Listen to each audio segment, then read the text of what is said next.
Good evening everyone. आज का जो हमारा सेशन रहेगा, आप जैसे जानते होंगे कि विजन आईएएस ने यूपीपीसीएस के लिए भी इनिशिएटिव शुरू किया है, टेस्ट सीरीज लॉन्च करी है इस साल के लिए मेंस के लिए। तो हम वही आज के सेशन में देखे हैं कि यूपीपीसीएस के जो प्रीवियस ईयर क्वेश्चन आए हुए हैं वो किस नेचर के आते हैं, या फिर हमारा जो इतिहास का है उसमें 4 पोर्शन होता है: ancient medieval, art and culture, modern history, आपके वर्ल्ड हिस्ट्री और एंशिएंट मिडाइवल एक तरह से एक ही मान लीजिए, है ना, और एक पोस्ट इंडिपेंडेंस का पार्ट होता है। तो उसमें से कौन कौन से हमारे क्वेश्चन आए हुए हैं और उन क्वेश्चन से क्या इंसाइट हम ले सकते हैं, ताकि आने वाली जो एग्ज़ाम है हमारी 2026 में आपकी जो एग्ज़ाम होगी यूपीपीसीएस मेंस का, उसमें हमें इनपुट मिल सके कि उस एग्ज़ाम के लिए तैयारी किस प्रकार से करेंगे। देखिए, जो यूपीएससी, यूपीपीसीएस या फिर यूपीएससी का सिलेबस अगर बात करें तो सिलेबस बहुत ज़्यादा होता है, और सबसे अच्छा इंसाइट जो होता है कि किस टॉपिक से कितने प्रश्न आ रहे हैं, कितना वेटेज है उसका, ये हमें प्रीवियस ईयर क्वेश्चन के एनालिसिस के थ्रू ही मिल सकता है। तो आज का हमारा पूरा सेशन इसी के ऊपर डेडिकेटेड रहेगा कि यूपीपीसीएस में हिस्ट्री से रिलेटेड 2023 और 24 के एग्जाम में क्या पूछा गया है, उन क्वेश्चन के हम आंसर भी डिस्कस करेंगे, साथ साथ में एक एनालिसिस करेंगे कि किस पार्ट से क्वेश्चन ज़्यादा आ रहे हैं हमारे। ठीक है, आज हम मोस्ट प्रोबेबली 2023 के जो हमारे क्वेश्चन रहे वो डिस्कस करेंगे, फिर नेक्स्ट सेशन होगा आपका वेनेसडे को, उसमें फिर हम 2024 का क्वेश्चन डिस्कस करेंगे। ठीक है, तो बात करते हैं सबसे पहले कि देखिए एक ओवरव्यू, वैसे आप लोगों को ही पता होगा, आप अगर एग्जाम दे रहे हैं तो एक ओवरव्यू देख लेते हैं। आपका जो GS1 का पेपर होता है और GS2 का जो पेपर होता है वो लगभग 200 मार्क्स का होता है, 200 मार्क्स का होता है। और उसमें जो GS1 का पेपर है उसमें आपका रहता है हिस्ट्री, पूरी हिस्ट्री, प्लस आपका सोसाइटी का पार्ट रहता है, प्लस आपका ज्योग्राफी का पार्ट रहता है। तो हिस्ट्री हमारे पेपर 1 में है, और क्वेश्चन का जैसे कि मैंने एक ये निकाला है कि अगर क्वेश्चन देखा जाए तो किस किस पार्ट से कितने आ रहे हैं, तो एक एनालिसिस उसमें ये कहता है कि अभी तक जितने भी मैक्सिमम क्वेश्चन आए हैं 2023 और 24 में, वो हमारा कहीं ना कहीं कला संस्कृति और प्राचीन भारत का जो इतिहास है वहाँ से ज़्यादा आ रहे हैं। देखिए 2023 में आप देखिए 3 क्वेश्चन आए हैं, 8 नंबर का एक क्वेश्चन आया, पैटर्न वहाँ पे ऐसे रहता है, 8 नंबर का एक क्वेश्चन रहता है, 12 नंबर का ऐसे बाइफर्केशन रहता है। पार्ट ए जो रहता है उसमें 8-8 नंबर के सवाल रहते हैं, पार्ट बी जो रहता है उसमें 12-12 नंबर के सवाल रहते हैं। तो 3 क्वेश्चन आए हैं, उसमें एक क्वेश्चन आया आपका 8 नंबर का, एक क्वेश्चन आया आपके 12 नंबर का, एक क्वेश्चन आया आपके 12 नंबर का। ठीक है, अगला बात करें 2023 वाले में, तो सेम पैटर्न, 3 क्वेश्चन आए, 2 क्वेश्चन आए 8-8 नंबर के, एक क्वेश्चन आए 12 नंबर का। ठीक है, ओवरऑल अगर यहाँ पे बात की जाए तो लगभग ये आपका 32 नंबर का बैठता है। ठीक है, और इसकी बात करी जाए तो 16 + 12 आपका 28 के आसपास ये होता है ना, 28 मार्क्स का ये हो गया। तो मैंने जब इसको कैलकुलेट किया था तो हिस्ट्री में आपके पेपर 2023 के पेपर में 72 मार्क्स के क्वेश्चन आए हैं हिस्ट्री के, और 68 मार्क्स के क्वेश्चन आए हैं 2024 में। तो उसमें से 50% जो वेटेज हमारा जा रहा है वो किसकी ओर जा रहा है? कला संस्कृति और प्राचीन इतिहास की ओर जा रहा है। आप देख सकते हैं 32 मार्क्स और 28 मार्क्स, तो कहीं ना कहीं 50% जो एवरेज है क्वेश्चन आने का वो आपका आ रहा है आपकी आर्ट एंड कल्चर प्लस आपका प्राचीन भारत का इतिहास। ये भारत के बारे में बात हो रही है। इसी पेपर 1 में यूपी स्पेशल भी है, परंतु यूपी स्पेशल से यहाँ पे 23 और 24 में कोई सवाल नहीं पूछा गया। ठीक है, अगला बात करें आधुनिक भारत का इतिहास। जनरली हम जिसको मानते हैं मुगल साम्राज्य का पतन हुआ, यूरोपीय कंपनियां भारत में आई, फिर उन्होंने प्लासी और बक्सर के बाद भारत में साम्राज्य स्थापित किया, फिर धीरे धीरे जो पूरा घटनाक्रम रहा 1947 तक। इसका बात करें तो ये सेकंड हाईएस्ट वेटेज का हम इसको मान सकते हैं, या फिर ये बाकी 3 ऑलमोस्ट बराबर है ना। तो यहाँ पर आपके 2023 में 2 क्वेश्चन आते हैं 20 मार्क्स के, एक क्वेश्चन रहता है आपका 8 नंबर का, एक क्वेश्चन रहता है आपका 12 नंबर का। ठीक है, 2024 में एक क्वेश्चन आता है वो भी 12 नंबर का। ठीक है, अगला बात करें जो पोस्ट इंडिपेंडेंस इंडिया है, पोस्ट इंडिपेंडेंस इंडिया का जनरली सिलेबस हम लोग मानते हैं 1947 में जब भारत आज़ाद हुआ, उससे लेकर भारत ने जो LPG की पॉलिसी लेकर आया 1991 में, तब तक माना जाता है कि पोस्ट इंडिपेंडेंस के सवाल आ सकते हैं। इसमें आपका ग्रीन रिवोल्यूशन आता है, भारत में जो भी सामाजिक संरचना है या फिर जो भी IITs और वैज्ञानिक संरचनाओं का निर्माण हुआ इस बीच में, या फिर देश का एकीकरण हुआ, सारी चीज़ें इसमें आती है। संविधान निर्माण, देश का एकीकरण, सारी की सारी चीज़ें इसमें आती है। और शुरुआत में जो चुनाव हुए, पंचवर्षीय योजनाएं, वो सारा का सारा इसमें आता है। पंचवर्षीय योजनाएं खैर आपकी इकोनॉमी में चली जाती है। तो यहाँ से 2 क्वेश्चन आए अभी तक 8-8 नंबर के, ठीक है। अगला क्वेश्चन जो आया विश्व इतिहास की टॉपिक, उससे आपका एक क्वेश्चन आया है 12 नंबर का 2023 में, और 2 क्वेश्चन आए हैं, एक 8 नंबर का और एक 12 नंबर का 2024 में। तो यहाँ से देखिए एक मोटा मोटा एनालिसिस ये पता लग रहा है कि ये जो आखिरी के 3 पोर्शन है आपके, आधुनिक भारत का इतिहास और पोस्ट इंडिपेंडेंस प्लस विश्व इतिहास, इनका अगर वेटेज देखेंगे तो ऑलमोस्ट सेम है। कभी इससे 2 सवाल आगे, कभी इससे आगे, बट ऑलमोस्ट लगभग सेम है। सबसे ज़्यादा जो वेटेज हमें देखने को मिल रहा है 2023 और 24 के प्रश्न का एनालिसिस करने के बाद, वो देखने को मिल रहा है हमें आपका भारत का इतिहास और भारत का कला और संस्कृति। तो एक चीज़ हमें यहाँ से पता लग रही है कि हमारा फोकस एरिया जो होना चाहिए वो ये होना चाहिए। अगर आपके पास टाइम कम है, आखिरी में रिवीजन करना है या सिलेबस कंप्लीट करना है, तो ये वाला एरिया आपका सबसे स्ट्रॉन्ग होना चाहिए। और इसमें भी अभी क्वेश्चन का जो नेचर देखेंगे वो कुछ फिक्स सवाल पूछे गए, ऐसा नहीं कि रैंडम सवाल पूछे गए, फिक्स टाइप काइंड ऑफ सवाल आपसे पूछे गए। तो अब ये देखते हैं कि क्वेश्चन किस किस प्रकार के पूछे गए, फिर बाद में हम लोग एनालिसिस शुरू करेंगे क्वेश्चन का आंसर्स का कि कैसे उनको लिखना है। ठीक है, पहला देखते हैं हम लोग 2023 के प्रश्न का, जिसमें भारतीय कला, संस्कृति और प्राचीन इतिहास में तो वैदिक साहित्य शुरुआती होता है, हड़प्पा सभ्यता, उसके बाद वैदिक साहित्य, उत्तर वैदिक, ऋग्वैदिक, उत्तर वैदिक। तो वैदिक साहित्य का परिचय दीजिए, एक सवाल आपका याद है, यानी कि कहीं ना कहीं साहित्य से लेके एक सवाल आ रहा है। भारत में मंदिर निर्माण की 3 शैलियां प्रसिद्ध है, नागर शैली, द्रविड़ शैली और बेसर शैली। तो अब यहाँ पे 2023 में आपसे पूछा कि नागर शैली के मंदिरों की क्या विशेषता है। ये भी एक फिक्स सा क्वेश्चन है, ऐसा नहीं लग रहा कि कोई बहुत आउट ऑफ द लीग पूछा गया है। एक क्वेश्चन जो है ये कहीं ना कहीं जो कोविड-19 आया था भारत में 2020 से लेकर 2022 तक, तो उसका प्रभाव अच्छा खासा रहा है, तो कोरोना महामारी से रिलेटेड करते पूछा हुआ है, परंतु कहीं ना कहीं ये सवाल भी रिलेटेड है भारत की संस्कृति से। भारत की संस्कृति का जो बेसिस अगर आपको पता है तो उससे रिलेटेड फिर करंट अफेयर से लिंक करके सवाल पूछा है। तो जो कुछ लोग बोलते हैं कि नहीं हिस्ट्री तो एकदम से स्टैटिक सब्जेक्ट है, करंट अफेयर का कुछ नहीं आता है, तो कहीं ना कहीं आप देख सकते हैं कि करंट अफेयर में ये सवाल आया हुआ है, मतलब हिस्ट्री में सवाल आया हुआ है करंट की इवेंट से रिलेट करके, कि वर्तमान में भारतीय संस्कृति ने किस प्रकार से कोरोना महामारी के काल में विश्व को किस प्रकार से प्रभावित किया, है ना। हमारी जो भी सांस्कृतिक मूल्य रहे हैं, परंपराएं रही है ना, प्राचीन चिकित्सा पद्धतियां रही हैं, उन्होंने कोरोना महामारी के काल में भारत को भी और साथ साथ में विश्व के जो अन्य देश थे और लोग थे उनको उभरने में किस प्रकार से सहायता करी, रिलेट करके पूछा। अब सेम उधर देखते हैं। यहां मैं एक टर्म हाईलाइट करना चाहूंगा, साहित्यिक स्रोत। प्राचीन भारतीय इतिहास के अध्ययन के लिए साहित्यिक स्रोतों का परिचय दीजिए। यहां भी क्या पूछा हुआ है, साहित्य, यहां भी क्या पूछा हुआ है, साहित्य। यानी कि कहीं ना कहीं दोनों साल आपका जो साहित्य रहा है वो इंपॉर्टेंट रहा है। अब भारत के हमें अगर यहाँ से पता लगे तो हमें थोड़ा सा ये देखना है कि जो 25 की एग्जाम हम प्रिपेयर कर रहे हैं, तो हमारा प्राचीन भारत का जितना भी साहित्य है उसके बारे में हम थोरोली प्रिपेयर करें।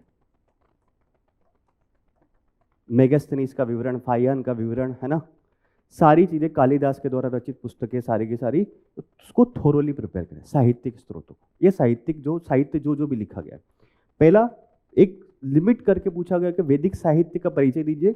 दूसरा ये बोला कि भारत के इतिहास का अगर आपको अध्ययन करना है तो उसमें साहित्यिक स्रोत कैसे काम आ सकते हैं, ये बात बोली गई है, ये एक सवाल पूछा गया। तो कहीं ना कहीं एक टॉपिक हमें ये मिल रहा है कि साहित्य जो है वो हमें थोरोली प्रिपेयर करना है।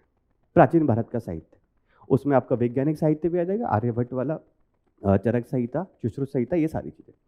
अब देखिए फिर से एक चीज यहाँ पे जो भारतीय संस्कृति को रिलेट करके पूछा गया था कोरोना महामारी से, अब यहाँ पे सिंपल सवाल पूछा है कि भारतीय संस्कृति की मुख्य विशेषताएं क्या है। तो अब ये पता लग रहा है कि देखिए भारतीय संस्कृति से ही रिलेटेड कहीं ना कहीं एक चीज पूछी जा रही है। तो अब एक चीज हमें यहाँ पे पता लग रहा है कि भारत की जो संस्कृति है, भारतीय संस्कृति, उसके बारे में भी यूपी PCS मेंस में सवाल आ रहा है। तो भारत की संस्कृति के बारे में आपको प्रिपेयर करना है, क्योंकि बैक टू बैक सवाल आया है। 25 में भी हो सकता है कि किसी और एंगल से इसको चेंज करके पूछ ले, ठीक है। अगला बात करें, एक क्वेश्चन जो यहाँ पे आया है वो आया संगम कालीन संस्कृति। संगम काल, अगर आप प्राचीन भारत का इतिहास पढ़ेंगे, संस्कृति पढ़ेंगे, तो संगम कालीन संस्कृति के बारे में हर बार माना जाता है कि इंपॉर्टेंट। जैसे विजयनगर साम्राज्य के बारे में बोला जाता है कि अगर आप मेज दे रहे हैं तो विजयनगर साम्राज्य के बारे में, या चोल काल में जो भी वहाँ पे शिक्षा और कला के संरक्षण के लिए प्रयास किए गए, उनके बारे में प्रिपेयर करना होता है। उसी प्रकार से संगम कालीन संस्कृति के बारे में हर कोई आपको बोलेगा कि आप मेज देने जा रहे हैं तो संगम काल के बारे में जरूर प्रिपेयर कीजिए। तो एक फिक्स सा पैटर्न है संगम काल की संस्कृति की।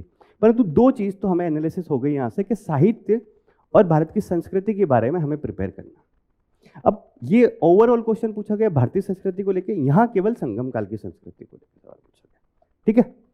तो एक चीज तो हमें ये पता लग रही, इसका वेटेज देखिए मैं फिर से बता रहा हूँ लगभग 50% के अराउंड है। और यहाँ से ये दो टॉपिक हमें हाईलाइट हो रहे हैं कि साहित्य और भारतीय संस्कृति के बारे में हमें प्रिपेयर करना है, ठीक है। आगे देखते हैं। अब बात करते हैं हम लोग आधुनिक भारत के इतिहास की। आधुनिक भारत के इतिहास में 2023 में दो प्रश्न पूछे गए।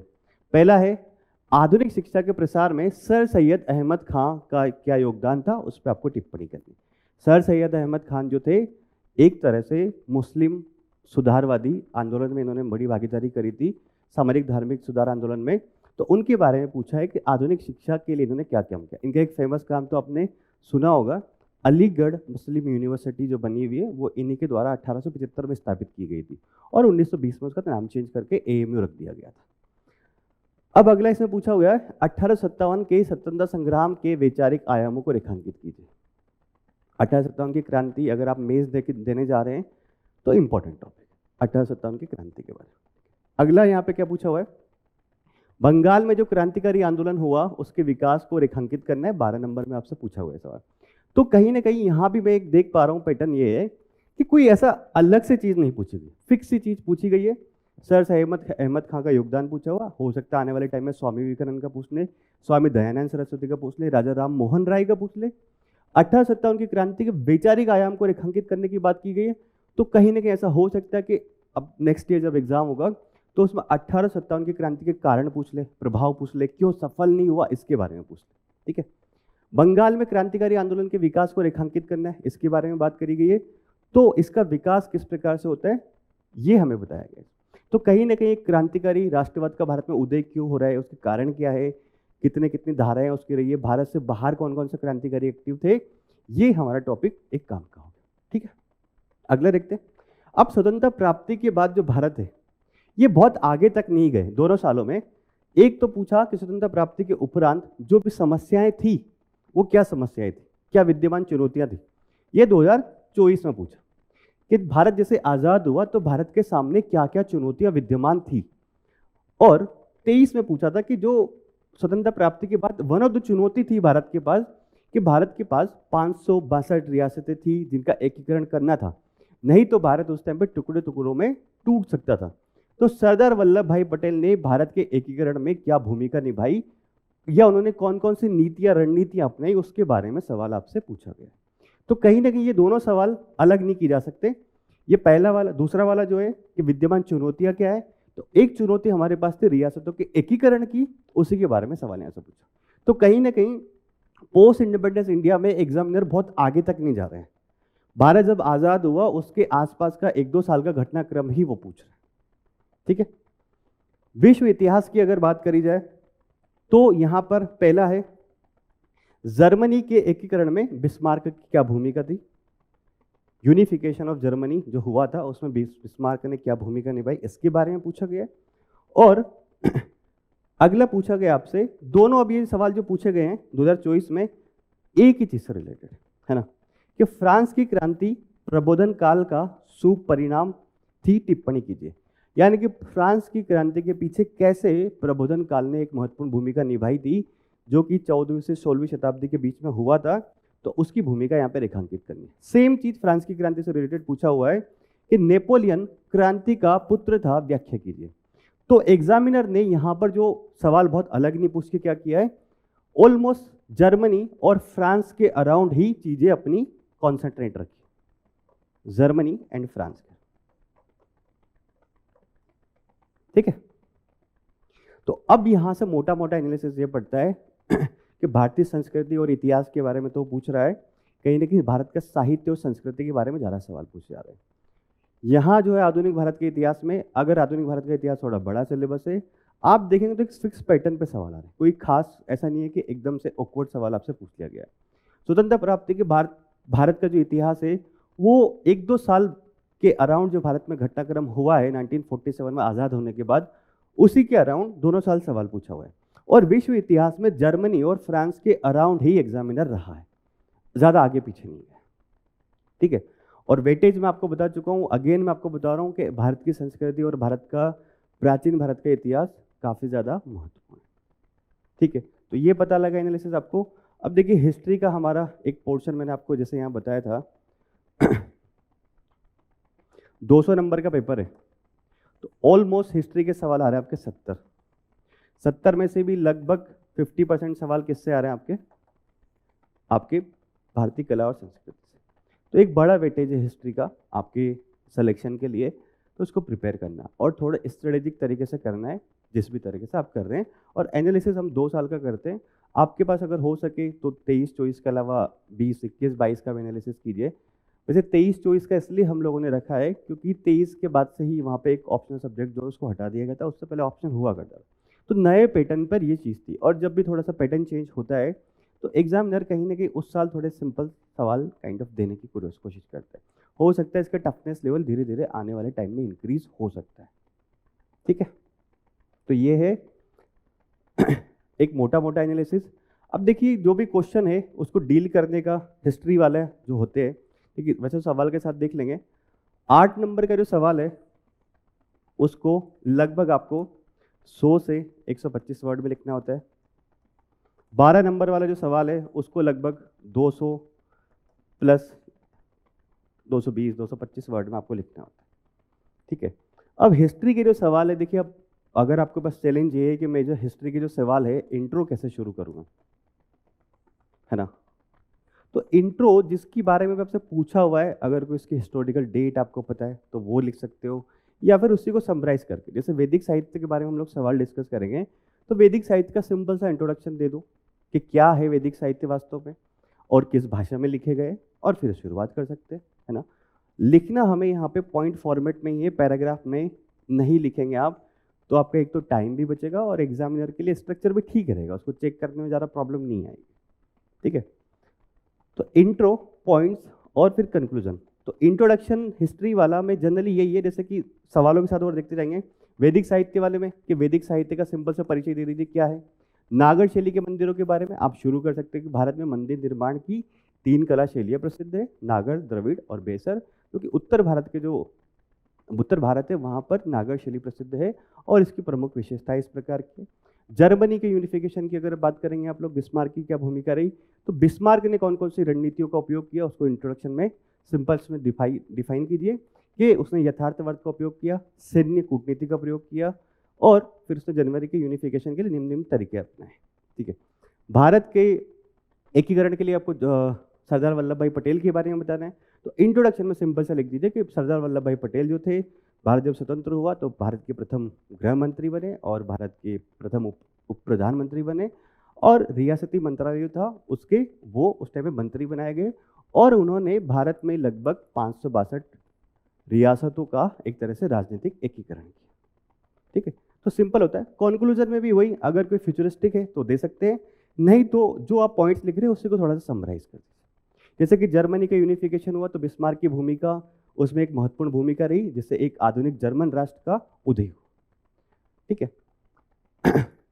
562 वाले रियासतों वाले में अगर आपको कंक्लूजन लिखना है सरदार वल्लभ भाई पटेल के बारे में, सिंपल लिख सकते हैं सरदार वल्लभ भाई पटेल ने जो भारत के लिए नीतियाँ अपनाई वो कहीं ना कहीं बिस्मार्क ने जो जर्मनी के एकीकरण में अपनाई थी उसी प्रकार की नीतियाँ थी। हालांकि सरदार वल्लभ भाई पटेल ने लौह और रक्त की नीति जो बिस्मार्क ने अपनाया था उसको पूर्णतः नहीं अपनाया, मतलब उन्होंने कहीं ना कहीं रक्त नहीं बहाया, सैन्य कार्रवाई ना के बराबर एक तरह से, ठीक है। बाकी हम लोग एक एक सवाल का उसका पोस्टमार्टम करते हैं कि किस तरह से उस सवाल को लिखना है आपको। तो पहला क्वेश्चन है आपका 2023 वाला, पहला क्वेश्चन है वैदिक साहित्य का परिचय दीजिए। सिंपल सा पूछा हुआ है कि वैदिक साहित्य का परिचय दीजिए, 8 मार्क्स का आपसे सवाल पूछा। तो देखिए अब इस सवाल में बस एक टेक्निकलिटी ये है कि आप वैदिक साहित्य के बारे में समझकर 4 वेदों तक न रुक जाए कि आपके ऋग्वेद, सामवेद, यजुर्वेद, अथर्ववेद ये थे और इनके बारे में 1-2, 4 लाइन लिख के आप छोड़ दें। अगर आपने यहाँ पर 4 वेदों के बारे में केवल लिखा तो आपका आंसर कहीं ना कहीं ये इनकम्प्लीट 50% ही आप क्वेश्चन की डिमांड को समझ पा रहे हैं। वैदिक साहित्य यानी कि 4 वेद है ना, ब्राह्मण ग्रंथ, अरण्यक, उपनिषद, साथ साथ में आपके जो वेदांग, 6 वेदांग जिनकी रचना की गई है वो सारे के सारे इसमें आपको लिखने हैं। ठीक है, यहाँ बस एक ही चीज आपको ध्यान रखनी है कि 4 वेदों तक नहीं सिमट के रह जाना है, बाकी अगर है तो आप इस सवाल को एड्रेस कर पाए। इस क्वेश्चन की मेन डिमांड समझे, हम लोग देखते से ये लगेगा हाँ वैदिक साहित्य का परिचय दीजिए और हमारे दिमाग में आएगा हाँ नहीं हमने 4 वेद पढ़े हुए हैं तो हमारा काम हो गया। इसमें ब्राह्मण ग्रंथ, अरण्यक, उपनिषद और साथ साथ में आपके जो वेदांग, 6 वेदांग है उन सब के बारे में 1-1, 2-2 लाइन आपको लिखनी है और आपका आंसर खत्म हो जाएगा। आखिरी में अगर आप परिचय दे, देखिए आप कोई क्रिटिकल एनालिसिस नहीं करना है, इसका परिचय देना है बस। परिचय मतलब उसके बारे में 1-1 लाइन लिखते जानी है। आखिरी में अगर आप, जैसे आपने सारा लिख लिया, 4 वेद लिख लिए, अरण्यक के बारे में लिख दिया, उपनिषद के बारे में लिख दिया, वेदांग के बारे में लिख दिया, तो आखिरी में अगर आप 1-2 लाइनों में महत्व भी बता देंगे कि इनका क्या महत्व है वैदिक साहित्य का और फिर इसको कंक्लूड कर दीजिए तो हमारा आंसर ये कंप्लीट हो जाएगा। ठीक है, समझ गए इसको? अब इसको देखते हैं क्या क्या है इसमें ना वास्तव में। तो देखिए अगर पहला बात करें तो अब इंट्रोडक्शन में क्या लिखेंगे? इंट्रोडक्शन में देखिए सिंपल सी बात लिखेंगे कि वैदिक साहित्य जो है, अगर आप देखिए प्राचीन भारत के बारे में आपको जानकारी चाहिए, हड़प्पा सभ्यता या सिंधु घाटी सभ्यता जो थी उसमें साहित्य जो था वो अब तक पढ़ा नहीं गया, वहाँ पर पूरी जानकारी हमें पुरातात्विक स्रोतों के आधार पर मिलती है। वैदिक साहित्य का जो काल है ना, वैदिक काल जो है और उसके बाद का जो काल है उसकी जानकारी अगर हमें प्राप्त करनी है तो कहीं ना कहीं हमें वेदों के ऊपर, मतलब वैदिक काल और उसके आसपास की जानकारी प्राप्त करनी है कि वहाँ पर राजनीतिक संरचना कैसी थी, समाज का किस प्रकार से विकास हुआ था, आर्थिक गतिविधियाँ क्या थी, उन लोगों की धार्मिक चेतनाएं क्या थी। तो इसके लिए आप वैदिक साहित्य पर निर्भर होंगे। तो इंट्रोडक्शन में हम सिंपल से शुरू कर सकते हैं कि वैदिक साहित्य भारत में प्राचीन ज्ञान का सबसे प्रारंभिक और मूलभूत स्रोत है जो कि संस्कृत में लिखा गया है और ये उस काल की आसपास की राजनीतिक गतिविधियों, आर्थिक गतिविधियों, प्रशासनिक संरचना, सामाजिक चेतना, धार्मिक चेतना, सांस्कृतिक पहलू, कला इत्यादि के बारे में जानकारी प्रदान करते हैं। ठीक है, ये आपका इंट्रोडक्शन हो जाएगा। फिर आप लिखेंगे कि वैदिक साहित्य के कौन कौन से पार्ट्स हैं, तो उसमें पहला हम लोग पार्ट डिस्कस करेंगे आपका 4 वेद। ठीक है, अब 4 वेदों में सबसे पहला कौन सा है? आपका ऋग्वेद। अब ऋग्वेद क्या है? ऋग्वेद के बारे में एक बात सिंपल सी आपको लिखनी है कि देवताओं के सम्मान में जो भी रचनाएं उस टाइम पे या प्रार्थनाएं लिखी गई वो किस में है? आपके ऋग्वेद। और इसको सबसे पवित्र माना जाता है। 10 मंडलों में इसका विभाजन किया गया। ठीक है, अगला बात करें सामवेद। तो सामवेद के बारे में क्या है? अब सामवेद के बारे में जनरली हम लोग ये मानते हैं कि भारत में अगर सबसे प्रारंभिक कोई पुस्तक है किसकी? संगीत की, तो वो है सामवेद। और यज्ञ के समय पर जो भी गीत गाए जाते थे या जो भी संगीत होता था उसके बारे में जानकारी आपको मिलेगी। ठीक, यजुर्वेद के बारे में अगर बात करिए तो यजुर्वेद में ये है कि यज्ञ किस प्रकार से किए। देखिए वैदिक काल में, ऋग्वैदिक काल में और उत्तर वैदिक काल में, ऋग्वैदिक काल में भी यज्ञ होते थे, हालांकि वो कर्मकांड रहित हुआ करते थे। उत्तर वैदिक काल में जो यज्ञ है वो धीरे धीरे कर्मकांड की ओर बढ़ने लगे थे। तो यजुर्वेद में ये दिया गया है कि यज्ञ विधियों का वर्णन किया गया है कि यज्ञ जो है वो किस प्रकार से, किन अनुष्ठानों के माध्यम से किया जाना चाहिए। अथर्ववेद की बात करें तो अथर्ववेद जनरली एक निम्न जाति से संबंधित इनको माना जाता है क्योंकि इसमें तंत्र मंत्र, जादू टोना इत्यादि का समावेश किया गया। इसमें अथर्ववेद। तो ये 4 वेद हो गए जिनके बारे में 1-1 लाइन हमें लिखनी, ज़्यादा नहीं लिखना क्योंकि देखिए 8 मार्क्स का सवाल है, ज़्यादा डिटेल में लिखेंगे तो बाकी चीज़ें हमारी छूट सकती हैं, है ना। अब बात करते हैं हम लोग ब्राह्मण ग्रंथ और अरण्यक की। अब ब्राह्मण ग्रंथों की अगर बात करी जाए तो देखिए ब्राह्मण ग्रंथ जो थे वो एक तरह से गद्य रूप में लिखे गए थे और यज्ञ कैसे होता है, अनुष्ठान कैसे होते हैं, साथ साथ में पुरोहित वर्ग जो है उसके कर्तव्य क्या है, ये आपके ब्राह्मण ग्रंथ में लिखे होते हैं। और हर एक वेद के साथ एक ब्राह्मण ग्रंथ रिलेटेड था, जैसे कि ऋग्वेद के साथ ऐतरेय ब्राह्मण, ऐतरेय ब्राह्मण, ठीक है। अरण्यक की अगर बात करी जाए, अरण्यक जैसे देखिए, अगर आपने थोड़ा सा हिंदी पढ़ा होगा तो अरण्यक मतलब होता है वन, मतलब इनकी रचना कहाँ की गई थी, वनों में जो ऋषि रहा करते थे उनके द्वारा की गई अरण्यक की। और इसमें क्या दिया गया है कि यज्ञों का दार्शनिक पहलू क्या है, ये किसमें बताया गया, आपका अरण्यक में। और किसके द्वारा लिखा गया है, आपके जो वनों में ऋषि रहा करते थे उनके द्वारा। तो ब्राह्मण और अरण्यक के बारे में भी जान लिया। अब एक आता है उपनिषद। देखिए, अब उपनिषद जो है, उपनिषद का वेदों का अगर क्या दार्शनिक आधार है, वो किस में दिया गया है, आपके वेदांग या उपनिषद में। इनको वेदांग भी बोला जाता है। अब उपनिषद में बताया गया तो ब्रह्मा क्या है, आत्मा क्या है, मोक्ष क्या है, इन सब की दार्शनिक व्याख्या अगर किसी में की गई है तो आपके उपनिषद में की गई है। एक फेमस उपनिषद का आपने नाम सुना होगा, मुंडक उपनिषद। मुंडक उपनिषद, जिससे कि सत्यमेव जयते लिया गया। ये फेमस है, यूपीएससी में भी एक बार प्रीलिम्स में इसके बारे में सवाल पूछा गया था। तो उपनिषद क्या है, वेदों का दार्शनिक आधार, और जो गूढ़ चीजें हैं, ब्रह्मा क्या है, आत्मा क्या है, मोक्ष क्या है, इन सब की दार्शनिक अवधारणाओं के बारे में अगर बात की गई है तो वो आपके उपनिषद के चिंतन में की, ठीक है। और एक फेमस है, एक एग्जाम्पल ले सकते हैं, मुंडक उपनिषद, जिससे कि आपके सत्यमेव जयते की रचना की गई। सत्यमेव जयते उसमें लिखा हुआ है। अगला बात करें वेदांग। अब देखिए, वेदांग क्या है वास्तव में, कि वेदों को किस प्रकार से संरक्षित रखा जाए। आपको पता होगा कि जो वेद जितने भी थे हमारे, उनको शुरुआत में श्रुति परंपरा के माध्यम से वो आगे बढ़े, बाद में उनको लिखा गया है। तो उनको संरक्षित किस प्रकार से रखा जाए, साथ साथ में उनको किस प्रकार से समझा जाए। तो वेदांगों की रचना इस प्रकार से की गई कि वेदों को संरक्षित कर सके और वेदों को समझ सके, इसलिए वेदांगों की रचना की गई। और 6 वेदांग क्या क्या, शिक्षा, व्याकरण, निरुक्त, छंद, कल्प और ज्योतिष। इनके बारे में अगर आपको छोटा छोटा एक एक दो शब्द लिखना तो लिख सकते हैं। जैसे शिक्षा की बात करें तो इसमें ध्वनि शास्त्र के बारे में बताया गया। व्याकरण की अगर बात करें तो वही जो आप समझ रहे, भाषा और उच्चारण, व्याकरण के बारे में इसमें बताया गया है। निरुक्त की अगर बात करें तो इसमें शब्दों की उत्पत्ति किस प्रकार से हुई, ये बताया गया है। छंद की अगर बात करेंगे तो छंद और मात्राओं का अध्ययन इसमें बात किया गया। कल्प की अगर बात करेंगे तो अनुष्ठानिक नियम जो होते हैं वो किस प्रकार के, और ज्योतिष जो है उसमें खगोल शास्त्र और ज्योतिष शास्त्र के बारे में वर्णन किया गया, ठीक है। तो ये सारी चीज अगर आप जब लिखेंगे तो आपका आंसर कंप्लीट होगा, केवल ये लिखने से नहीं होगा। 4 वेद, ऋग्वेद, सामवेद, यजुर्वेद, अथर्ववेद, ब्राह्मण, अरण्यक ग्रंथ, है ना, उपनिषद, वेदांग, 6 वेदांग, ठीक है। तो ये जब पूरा कंप्लीट आप लिख देंगे तो आपका आंसर इसमें कंप्लीट हो जाएगा। अब एक दो लाइन में आप वेदों का महत्व बता सकते हैं।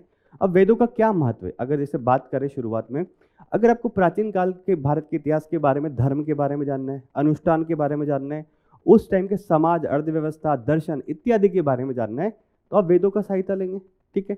साथ साथ में भारत की जो धर्म और संस्कृति किस प्रकार से विकसित हुई है उसके बारे में भी जानकारी मिलेगी। वेदों में जो बातें लिखी गई, धीरे धीरे परवर्ती हिंदू चिंतन परंपरा जो थी, ये हमारी संस्कृति थी, संस्थाएं थी, वो भी कहीं ना कहीं चल रही है।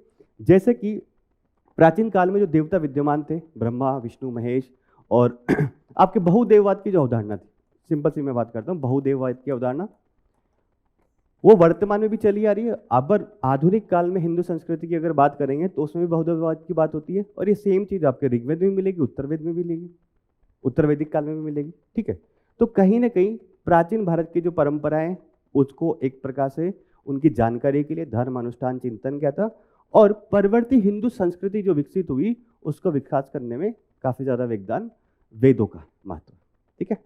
अब आखिर में कंक्लूजन क्या लिखेंगे, कंक्लूजन सिंपल सी बात है, वापस से कंक्लूजन सबको लिख दें कि वेद जो है उन्होंने कहीं ना कहीं भारतीय सभ्यता और परंपरा जो है उसको काफ़ी प्रभावित किया। और प्रारंभिक काल के अगर आध्यात्मिक, बौद्धिक और सांस्कृतिक विकास के बारे में हमें जानना है तो वो जानकारी हमें वेदों से प्राप्त होती है, वैदिक साहित्य से प्राप्त होती है, वेदों से, है ना। ठीक है, तो इस तरह से इसको कंक्लूड कर देंगे। वैदिक साहित्य, अगेन सेम चीज बता रहा हूँ, यहाँ तक सीमित नहीं रहना है, बाकी आप कर लेंगे। ओके, आगे बढ़ते। नागर शैली के मंदिरों की वास्तुकला की विशेषताओं का वर्णन कीजिए, और 12 मार्क्स में एग्जामिनर ने पूछा है। सिंपल सवाल है, विशेषताओं का वर्णन करना है। तो आप इसको इंट्रोडक्शन में क्या लिखेंगे? देखिए, इंट्रोडक्शन में एक तो जो मैं आपको बताया था थोड़ी देर पहले, सिंपल, कि भारत में मंदिर निर्माण की 3 शैलियां प्रसिद्ध थी, नागर, द्रविड़ और बेसर। नागर शैली उत्तर भारत में प्रसिद्ध थी, और इसका विकास अगर बात की जाए तो 5वीं से 8वीं शताब्दी के ईस्वी के आसपास इसका हुआ। 5वीं से 13वीं शताब्दी वो चलता रहा, ऐसा नहीं कि खत्म हो गया। 5वीं से 13वीं शताब्दी के बीच में इसका विकास हुआ। ठीक है, और उत्तर भारत के जो क्षेत्र है वहां पे प्रसिद्ध है और वर्तमान में भी चली आ। ठीक है, अब इसकी विशेषताओं की बात करनी है, तो विशेषताओं का डायरेक्ट एग्जामिनर ने पूछा कि विशेषताओं का वर्णन करना है, एक एक विशेषता, उसके सामने एक एक 2-2 लाइन उसके बारे में डिस्क्रिप्शन, इसके वाला कुछ नहीं। तो ये जो एक डायग्राम में लेके आया हूँ, ये आपका नागर शैली के मंदिर का ही है। इसको थोड़ा सा देखिए, फिर हम लोग बात करते हैं कि आपको लग रहा है कि मंदिर कहीं ना कहीं एक चबूतरे पे बना हुआ है। ऊपर देखिए थोड़ा सा, आपको लग रहा है कि मंदिर चबूतरे पे बना हुआ है, चारों ओर से चढ़ने के लिए सीढ़ियां हैं इसमें, है ना। ये मंडप हो गया एक तरह से, है ना, ये शिखर हो गया, ये संरचना होगी, ये कलश हो गया, सबसे ऊपर होता है। एक यहाँ पे अंदर गर्भगृह होगा, जो मंदिर का सबसे पवित्र स्थान माना जाता है। अब ये विशेषताएं आपने देखी, अब एक एक करके बात, ये नागर शैली के मंदिर की है फोटो, तो एक एक करके देखते हैं कि क्या क्या विशेषता है। तो देखिए, मंदिरों की विशेषता में सबसे पहली बात यह, अगर आप उत्तर भारत में रहते हैं और आप किसी मंदिर में गए होंगे तो वहां पे आप ये विशेषताएं कंपेयर करके देख सकते हैं, आपको सारी विशेषताएं देखने को मिलेगी वहां पे। जैसे कि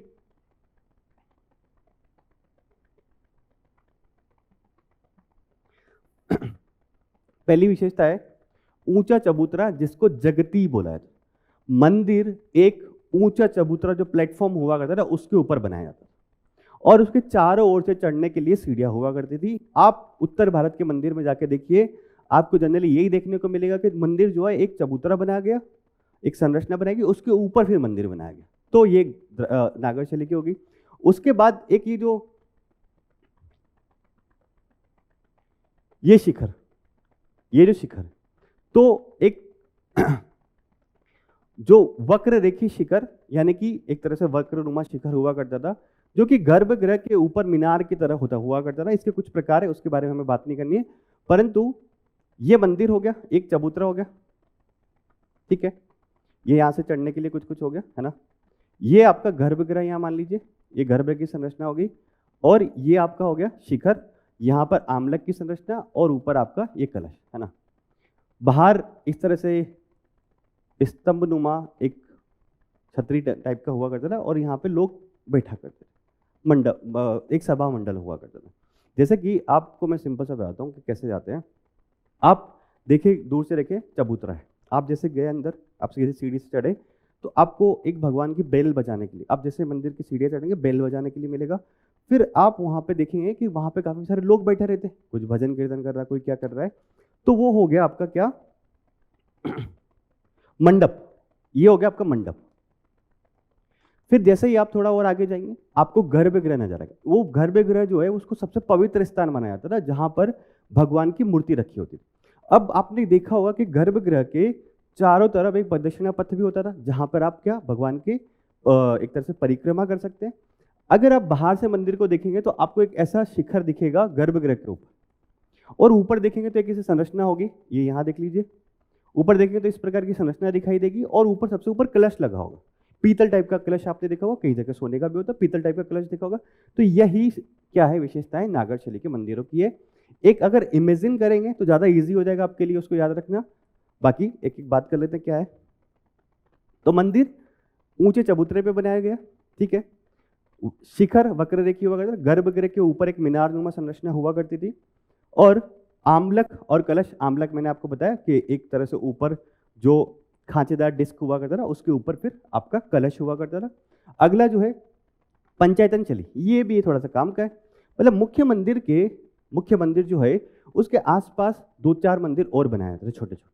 आपने देखा होगा, अगर आप खजुराहो के मंदिर में जाएंगे तो खजुराहो के मंदिर आपको इसी शैली में, पंचायतन शैली में देखने को मिलेंगे। तो नागर शैली के मंदिरों की एक विशेषता है कि मुख्य मंदिर के चारों ओर छोटे छोटे मंदिर बनाए जाते थे, तो उसको पंचायतन शैली में होता था। सहायक मंदिर आसपास होते थे तो उसको पंचायतन शैली बोलते हैं। अगला बात करें, गर्भगृह हुआ करता था, जहां पर एक तरह से आप जाएंगे तो भगवान की मूर्ति थी, और मंदिर का सबसे पवित्र स्थान मंडप, जो कि बाहर जहां पे लोग बैठे रहते उसको मंडप। और अब इसमें देखिए बहुत सारी क्षेत्रीय विविधता भी देखने को मिलती है। इसके बाद इसमें एक दो आपके और बता देता हूं मैं। देखिए, एक तो चबूतरा हो गया, शिखर हो गया, पंचायतन शैली होगी, आमलक हो गया, कलश हो गया। अब इसमें यह था कि मंदिर के चारों ओर कोई दीवार नहीं, मंदिर में कोई जलाशय नहीं, क्योंकि ये जो विशेषता है ये आपके द्रविड़ शैली की। तो आपसे कोई पूछे कि दीवार हुआ करती थी कि नागर शैली के मंदिरों में, नहीं, जनरली मंदिर खुले स्थानों पे बनाए गए। क्या कोई जलाशय संरचना होगी? तो जलाशय भी नहीं हुआ करता था। ठीक है, अब इस कला के विभिन्न क्षेत्रीय रूप भी देखने को मिलते हैं। अगर आप उसके बारे में थोड़ा सा लिख देंगे तो एग्जाम में थोड़ा इंप्रेस होगा। तो क्षेत्रीय रूप की अगर बात करें तो एक तो राजस्थान के जो मंदिर है, गुजरात के मंदिर है, वो इसी शैली का प्रतिनिधित्व करते हैं।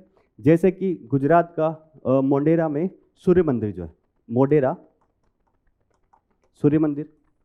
माउंट आबू के मंदिर आप जाएंगे राजस्थान में तो वो इसकी शैली में दिखेंगे।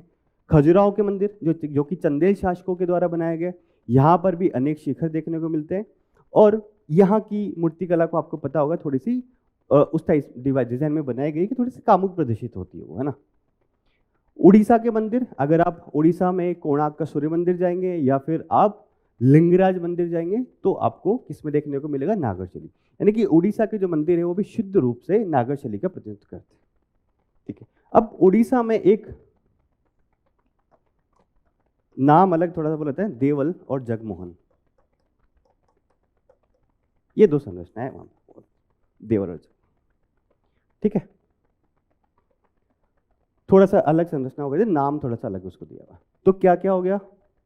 ऊंचा चबूतरा, चारों ओर से सीढ़ियां, चढ़े, मंडप, मंडप के बाद गर्भ के ऊपर रेखीय शिखर, उसके ऊपर आमलक, आमलक के ऊपर कलश, दीवार और जलाशय नहीं। ठीक है, ये सिंपल सा नागर शैली के मंदिरों की विशेषताएं। अब कंक्लूजन में क्या लिखेंगे आप, इसके बताइए। कंक्लूजन में देखिए, अब कंक्लूजन में तो अब अगेन वही है कि नागर शैली के मंदिरों के बारे में हल्का सा बताते हुए कि नागर शैली के मंदिरों की जो वास्तुकला की जो शैली प्राचीन काल में विकसित हुई, वर्तमान में भी भारत के, उत्तर भारत के जो विभिन्न मंदिर बन रहे हैं उसमें उस शैली का प्रतिनिधित्व देखा जा सकता है।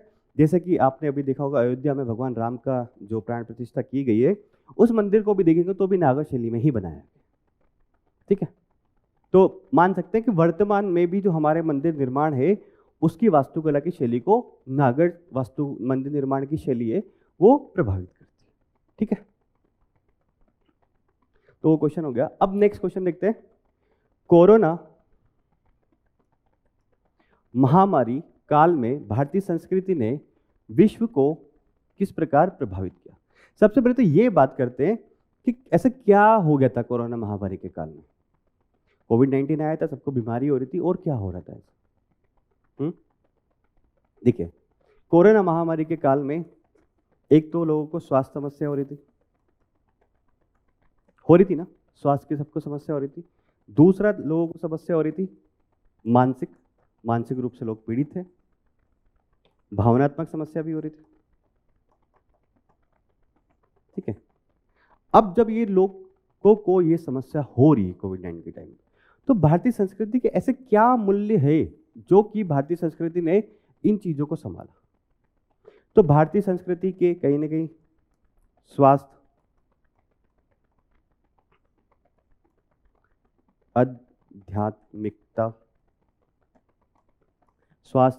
आध्यात्मिकता और भावनात्मक के लिए सामुदायिक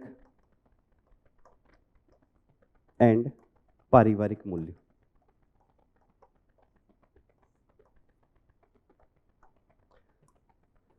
भारत में कोरोना महामारी के काल में क्या हो रहा है? लोगों को 3 प्रकार की समस्या हो रही है, स्वास्थ्य समस्या हो रही है, मानसिक रूप से और भावनात्मक रूप से रोग एक तरह से हिले हुए हैं, प्रॉब्लम हो रही है उनको। तो भारतीय संस्कृति में एक समग्र स्वास्थ्य की बात करी जाती है, आध्यात्मिकता, जिससे कि इंसान जो कहीं न कहीं ध्यान और योग के माध्यम से क्या रहता है, संतुलित रहता है, ज़्यादा परेशान नहीं होता चीज़ों को लेके। सामुदायिक व पारिवारिक मूल्य है, इसकी वजह से कहीं न कहीं भारतीय जो संस्कृति है, उसने प्राचीन प्रथाओं और जो भी उसके मूल्य थे, उनके माध्यम से कहीं न कहीं लोगों का एक प्रतिरक्षा प्रणाली, उसका निर्माण किया और लोगों का मानसिक संतुलन जो है, उस टाइम पे जो थोड़ा-सा डिगा हुआ था, उसका समाधान प्रदान किया। तो यही हमें इंट्रोडक्शन में लिखना है कि कोरोना महामारी के काल में लोगों को, या फिर कोरोना महामारी ने लोगों को स्वास्थ्य, मानसिक और भावनात्मक रूप से परेशान किया, या फिर एक तरह से उसमें कहीं न कहीं असंतुलन हुआ। तो लोगों ने कहीं न कहीं इस अवधि के दौरान भारतीय सांस्कृतिक जो मूल्य थे, संस्कृति के जो मूल्य थे, स्वास्थ्य, आध्यात्मिकता, सामुदायिक और पारिवारिक मूल्य, इन सबका वैश्विक रूप से प्रभाव हुआ और इन प्राचीन प्रथाओं और आधुनिक अनुकूलों ने कल्याण, लोगों का कल्याण किया, प्रतिरक्षा प्रणाली का निर्माण किया और मानसिक संतुलन को बेहतर किया। ठीक है, थोड़ा सा ऐसे ठीक करना। ये इंट्रोडक्शन में हम लोग लिखे। ठीक है, अब बात करते हैं कि कौन कौन सी जो चीजें हैं उसको किस प्रकार से प्रभावित कर रही है भारत की संस्कृति, है ना। अब देखते हैं एक एक करके। देखिए, सबसे पहले ही हमारी जो बात आती है वो योग की बात आती है। योग की विश्वव्यापी एक तरह से स्वीकार्यता हुई इस बीच में।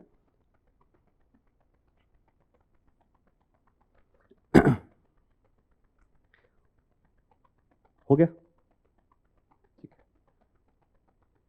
योग जो है कहीं ना कहीं एक तरह से वैश्विक रूप से उपचार के उपकरण के रूप में उभरा। योग को संयुक्त राष्ट्र ने, विश्व स्वास्थ्य संगठन ने और विश्व के विभिन्न देशों ने कहीं ना कहीं उस टाइम पे योग को प्रोत्साहित किया। योग जो है कहीं ना कहीं लोगों के श्वसन स्वास्थ्य रहता है, उसमें सुधार करता है। प्राणायाम, सूर्य नमस्कार, ध्यान जैसी प्रथाएं जो है थी, वो कहीं ना कहीं कोविड-19 के टाइम पे, महामारी के काल में और प्रसारित हुई। जैसे कि 1920-21 में योग का ऑनलाइन माध्यम से सेशन हुए, जब 21 जून को योग दिवस मनाया जाता है, तो उसमें लगभग 190 देशों के प्रतिनिधियों ने उसमें भागीदारी करी। ठीक है, तो ये बड़ी बात। तो उस टाइम पे योग जो था उसको एक तरह से कहीं ना कहीं विश्वव्यापी आपकी लोकप्रियता मिली। अब आयुर्वेद की बात करते हैं हम लोग।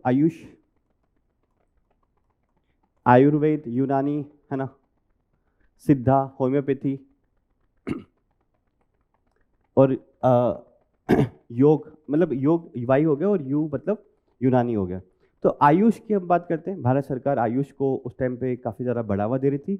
आपने देखा होगा लोग उस टाइम पे कहीं ना कहीं काढ़ा पी रहे हैं, हल्दी पी रहे हैं, गिलोई, इन सब का सेवन कर रहे हैं। तो इससे क्या हो रहा था, लोगों का कहीं ना कहीं एक तरह से प्रतिरक्षा जो तंत्र है वो स्ट्रांग हो रहा था। और विश्व स्वास्थ्य संगठन ने भी 2022 में इस चीज़ को मान्यता प्रदान की और भारत में एक पारंपरिक चिकित्सा केंद्र, यानी कि ट्रेडिशनल मेडिसिन केंद्र जो है, उसका उद्घाटन किया गया। मतलब कहीं ना कहीं भारत की जो प्राचीन स्वास्थ्य पद्धतियां थी आयुष की, उनको एक तरह से वैश्विक मान्यता प्राप्त हुई। 2022 में WHO ने पारंपरिक चिकित्सा केंद्र का है, उसका उद्घाटन भारत में किया। तो भारत की ये जो पद्धतियां थी, आयुर्वेद और आयुष, उसी को मान्यता एक तरह से WHO ने उस टाइम पे प्रदान करी। अगला बात करें कि और क्या किया गया, तो देखिए अब भारत की जो एक अवधारणा है आध्यात्मिकता और मानसिक कल्याण। अब आप देखा होगा कि ध्यान, चेतना, आनंद इत्यादि जो चीज़ें हैं वो भारत में काफ़ी प्राचीन काल से चली आ रही है। तो कहीं ना कहीं ये सारी की सारी माइंडफुलनेस, ध्यान लगाना, अवधारणाओं का वैश्विक मानसिक स्वास्थ्य उपकरणों में समावेश हुआ कि लोगों को अब अगर मानसिक रूप से संतुलित होना है, आपने कितना ही सुना होगा इवन आपने जो टॉपर्स होते हैं उनके माध्यम से भी सुना होगा कि जब तैयारी करते हैं तो उस दौरान काफ़ी मानसिक तनाव होता है, तो हमें कहीं ना कहीं ध्यान का उपयोग करना चाहिए, ध्यान करना चाहिए व्यक्तियों को उस टाइम।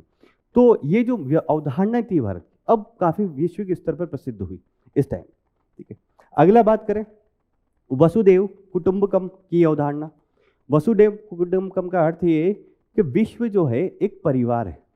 अब ये जो हमारा प्राचीन मूल्य था कि वसुदेव कुटुंबकम, भारत का वसुदेव कुटुंबकम यानी विश्व एक परिवार है, तो इसी को ध्यान में रखते हुए जब भारत ने वैक्सीन डेवलप करी और भारत ने अपनी आवश्यकताओं की पूर्ति के बाद लगभग विश्व के 100 देशों को वैक्सीन और चिकित्सा प्रणालियां जो है उनका आपूर्ति करी, टीकों की आपूर्ति।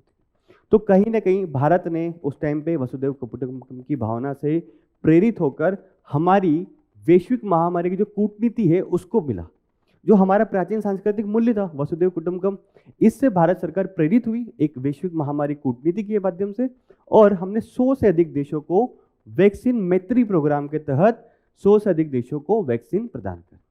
ठीक है, अब सामुदायिक मूल्य और एक तरह से आपका ये क्या बोलते हैं सामाजिक व्यवहार का। देखिए सामुदायिक मूल्य तो है ही हमारे यहाँ पर, अभी अब बात करेंगे हम लोग, तो एक संयुक्त परिवार की प्रथा चलती है। ठीक है, अब धीरे धीरे हम लोग थोड़ा सा एकल परिवार की ओर बढ़ रहे हैं, परंतु संयुक्त परिवार की प्रथा चलती है।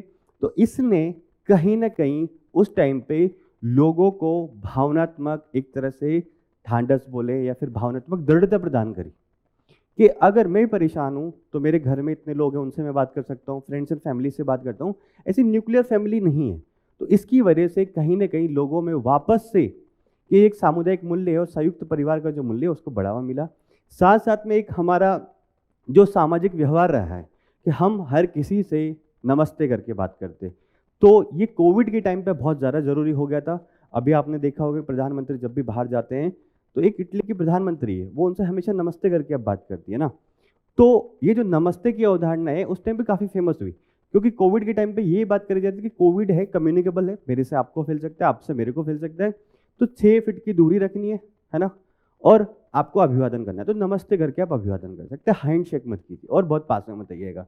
तो कहीं ना कहीं नमस्ते का जो अभिवादन है वो विश्वव्यापी अभिवादन उस टाइम पे बन गया, क्योंकि इससे एक दूरी तो मेंटेन हो ही रही है, सामने सामने आप सामने वाले के प्रति सम्मान भी प्रकट कर, उससे नमस्ते भी कर। ठीक है, तो इन सब की वजह से क्या हुआ, भारतीय जो संस्कृति है उसने कहीं ना कहीं, हमारा जो क्वेश्चन है वापस उसी पे जाते हैं, भारतीय संस्कृति ने विश्व को किस प्रकार प्रभावित किया।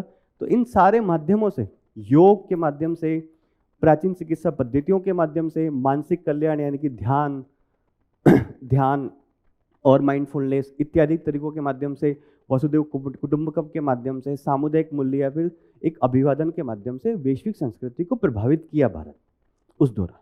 ठीक है, तो ये चीज़ हम इसमें क्वेश्चन में लिखेंगे और ये अच्छा क्वेश्चन है ना।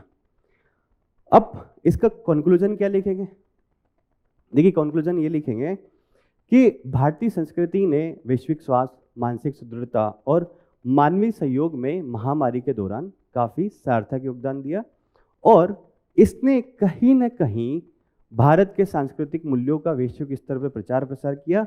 साथ साथ में भारत की जो सॉफ्ट पावर की जो नीति होती है उसको भी इसने मजबूत किया।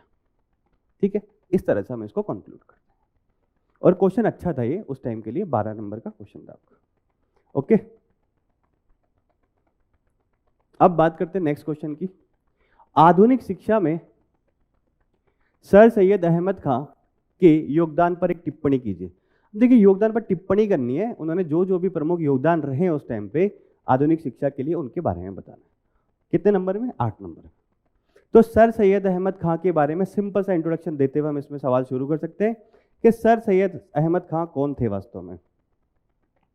तो थोड़ा सा बताइए सर सैयद अहमद खां कौन थे। देखिए सर सैयद अहमद खां भारत में जब सामाजिक धार्मिक सुधार आंदोलन चल रहा था तो 19वीं शताब्दी के उस टाइम पे एक प्रमुख सुधारक थे सर सैयद अहमद खां, और उस टाइम पे तो उन्होंने भारतीय मुसलमानों में शिक्षा की आधारशिला रखी और कहीं ना कहीं मुस्लिम समाज में जो कुरीतियां थी उनको समाप्ति करने के लिए प्रयास किया और कुरान की उस टाइम पे आधुनिक संदर्भों में व्याख्या करी।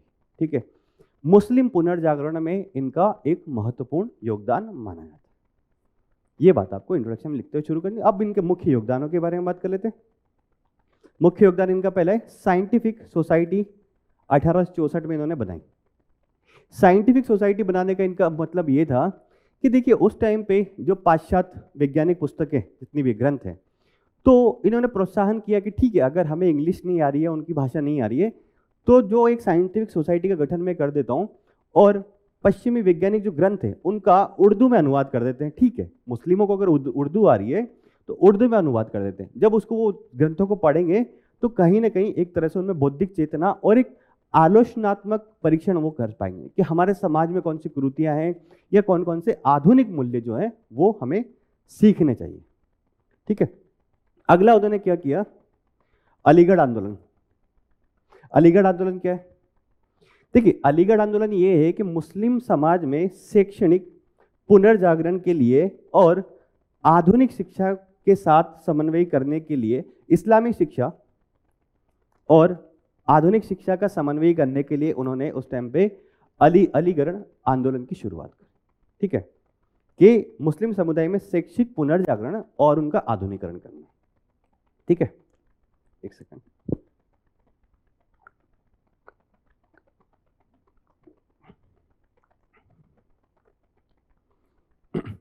अगला है, एक कॉलेज की स्थापना की थी 1875 में, उसका नाम है Mohammedan Anglo oriental, Mohammedan Anglo oriental college 1875 में इन्होंने स्थापित किया। उनका मानना था कि जो कैम्ब्रिज और ऑक्सफोर्ड के मॉडल पर एक भारत में मुसलमानों के लिए कहीं ना कहीं Mohammedan Anglo college, oriental college जो है उसकी स्थापना की जाए। ठीक है, और आगे चलकर यही संस्थान 1920 में AMU यानी कि अलीगढ़ मुस्लिम यूनिवर्सिटी बना। अलीगढ़ मुस्लिम यूनिवर्सिटी के बारे में अगर आप जानते होंगे तो आधुनिक काल में जितना भी मुस्लिम नेतृत्व है मैक्सिमम, वो एक तरह से उनका गढ़ बन चुका है। ठीक है, और वहाँ से जो पढ़े लिखे मुस्लिम युवा होते हैं वो काफ़ी उच्च पेशे में भी बाद में जाते हैं। ठीक है, तो पेशेवर प्रशिक्षित युवा वहाँ से निकले। 3 योगदान क्या हुआ अभी तक इनके, साइंटिफिक सोसाइटी की स्थापना करी जो क्या करेगी, पश्चिमी वैज्ञानिक ग्रंथों का उर्दू में अनुवाद करेगी, इससे एक आलोचनात्मक चिंतन का विकास होगा मुस्लिम समुदाय में। अलीगढ़ आंदोलन की शुरुआत करी ताकि इस्लामी शिक्षा और आधुनिक शिक्षा में समन्वय बिठाया जा सके। मोहम्मडन एंग्लो ओरिएंटल कॉलेज की स्थापना करी कैम्ब्रिज और ऑक्सफोर्ड के मॉडल पर, ताकि जो मुस्लिम युवा है या फिर आगे चल के इसने एक तरह से आधुनिक मुस्लिम नेतृत्व और पेशेवर युवा जो है वो तैयार किए, जिसको 1920 में AMU बना दिया गया। अगला क्या है, तहजीब उल अखलाक। देखिए, तहजीब उल अखलाक जो है इनका न्यूज़पेपर था। अब इस न्यूज़पेपर के माध्यम से इन्होंने मुस्लिम समाज में जितनी भी कुरीतियां विद्यमान थी उनमें एक तरह से जागरूकता लाने का प्रयास किया। जैसे कि इन्होंने बोला कि मुस्लिम समाज में सामाजिक सुधार किया जाना चाहिए, महिला शिक्षा पर जोर दिया जाना चाहिए, आदर्शवाद की जगह यथार्थवाद पर जोर देना चाहिए, और कहीं ना कहीं आधुनिक शिक्षा जो है उसको अपनाया जाना चाहिए। आधुनिक शिक्षा। ठीक है, अगला क्या है, एक शैक्षणिक सम्मेलन 1886 में, इसका देखिए पूरा नाम है all India Mohammedan educational conference. All India Mohammedan educational conference इन्होंने आयोजित करी 1886 में। इसका उद्देश्य ये था कि अलीगढ़ से बाहर अखिल भारतीय स्तर पर मुस्लिमों के बीच में शिक्षा का प्रचार प्रसार किया जाए। शैक्षणिक सम्मेलन 1886 में क्या, उसका all India Mohammedan educational conference आयोजित करी ताकि अलीगढ़ से बाहर पूरे अखिल भारतीय स्तर पर शिक्षा का प्रचार प्रसार किया जा सके मुस्लिमों के बीच में। एक काम और इन्होंने किया कि शैक्षणिक नीति बनाने में भी महत्वपूर्ण भूमिका निभाई। देखिए, अब ये जो व्यक्ति है वो पूरे समाज सुधार के लिए काम कर रहा है मुस्लिमों के, तो जहां भी जाएगा सार्वजनिक बहसों में यही बात बोलेगा कि मुस्लिमों को शिक्षा प्राप्त करनी चाहिए, समाज सुधार करना चाहिए। अगर शैक्षणिक समितियां बनेगी उसमें भी यही बात करेगा, सरकारी सर्वेक्षण कुछ होंगे उसमें भी यही कमेंट करेगा। तो कहीं ना कहीं इन्होंने उस टाइम पे शैक्षणिक नीति जो थी उसके विकास में एक महत्वपूर्ण भूमिका निभाई और ब्रिटिश प्रशासन को भी शैक्षणिक सुधारों के लिए सुझाव दिए। ठीक है, तो ये सारे के सारे काम आपके इसके थे सर सैयद अहमद खान। तो 5 चीज़ें याद रखनी है आपको, साइंटिफिक सोसाइटी 1864 में, अलीगढ़ आंदोलन और मोहम्मडन एंग्लो ओरिएंटल कॉलेज, तहजीब उल अखलाक न्यूज़पेपर और एक कॉन्फ्रेंस का आयोजन शैक्षणिक सम्मेलन 1886 में। अब इन सब पहलों का महत्व क्या है? देखिए, महत्व यही है, सिंपल सा महत्व क्या होगा, अगर शिक्षा के लिए काम करें तो क्या होगा, मुस्लिम समाज का आधुनिकरण हुआ और उनका जो बौद्धिक अलगाव था वो कम हुआ। साथ साथ में प्रशासन के लिए भी उन्होंने मुस्लिम युवाओं को तैयार किया और प्रशासन में जब लोग जाएंगे तो क्या होगा, एक वेतन आने लगेगा और मध्यम वर्ग का विकास हुआ। भारत में जो अन्य शैक्षणिक आंदोलन चल रहे थे उसको भी कहीं ना कहीं इन्होंने प्रेरित किया। ठीक है, तो ये एक तरह से इनके सारे कार्य हो गए। अब कंक्लूजन एक तरह से लिख लेते हैं। कंक्लूजन देखिए ये अब कंक्लूजन में क्या लिखेंगे, सारा इनका समअप कर सकते हैं। उन्होंने ये बोला कि उन्होंने अपने यथार्थवादी दृष्टिकोण, समाज सुधार और शैक्षणिक पहलों के माध्यम से कहीं ना कहीं औपनिवेशिक भारत में एक प्रगतिशील, आधुनिक और प्रबुद्ध मुस्लिम युवा या फिर मुस्लिम समाज की नींव रखी। इस तरह से आपसे काम लिखा। ठीक है, क्या कि इन्होंने अपने आधुनिक दृष्टिकोण, यथार्थवाद और सामाजिक सुधार और शैक्षणिक पहलों के माध्यम से औपनिवेशिक भारत में एक प्रगतिशील, प्रबुद्ध और आधुनिक मुस्लिम समाज की नींव रखी। उस टाइम पे इसको कंक्लूड इस तरह से कर सकते हैं। ठीक है,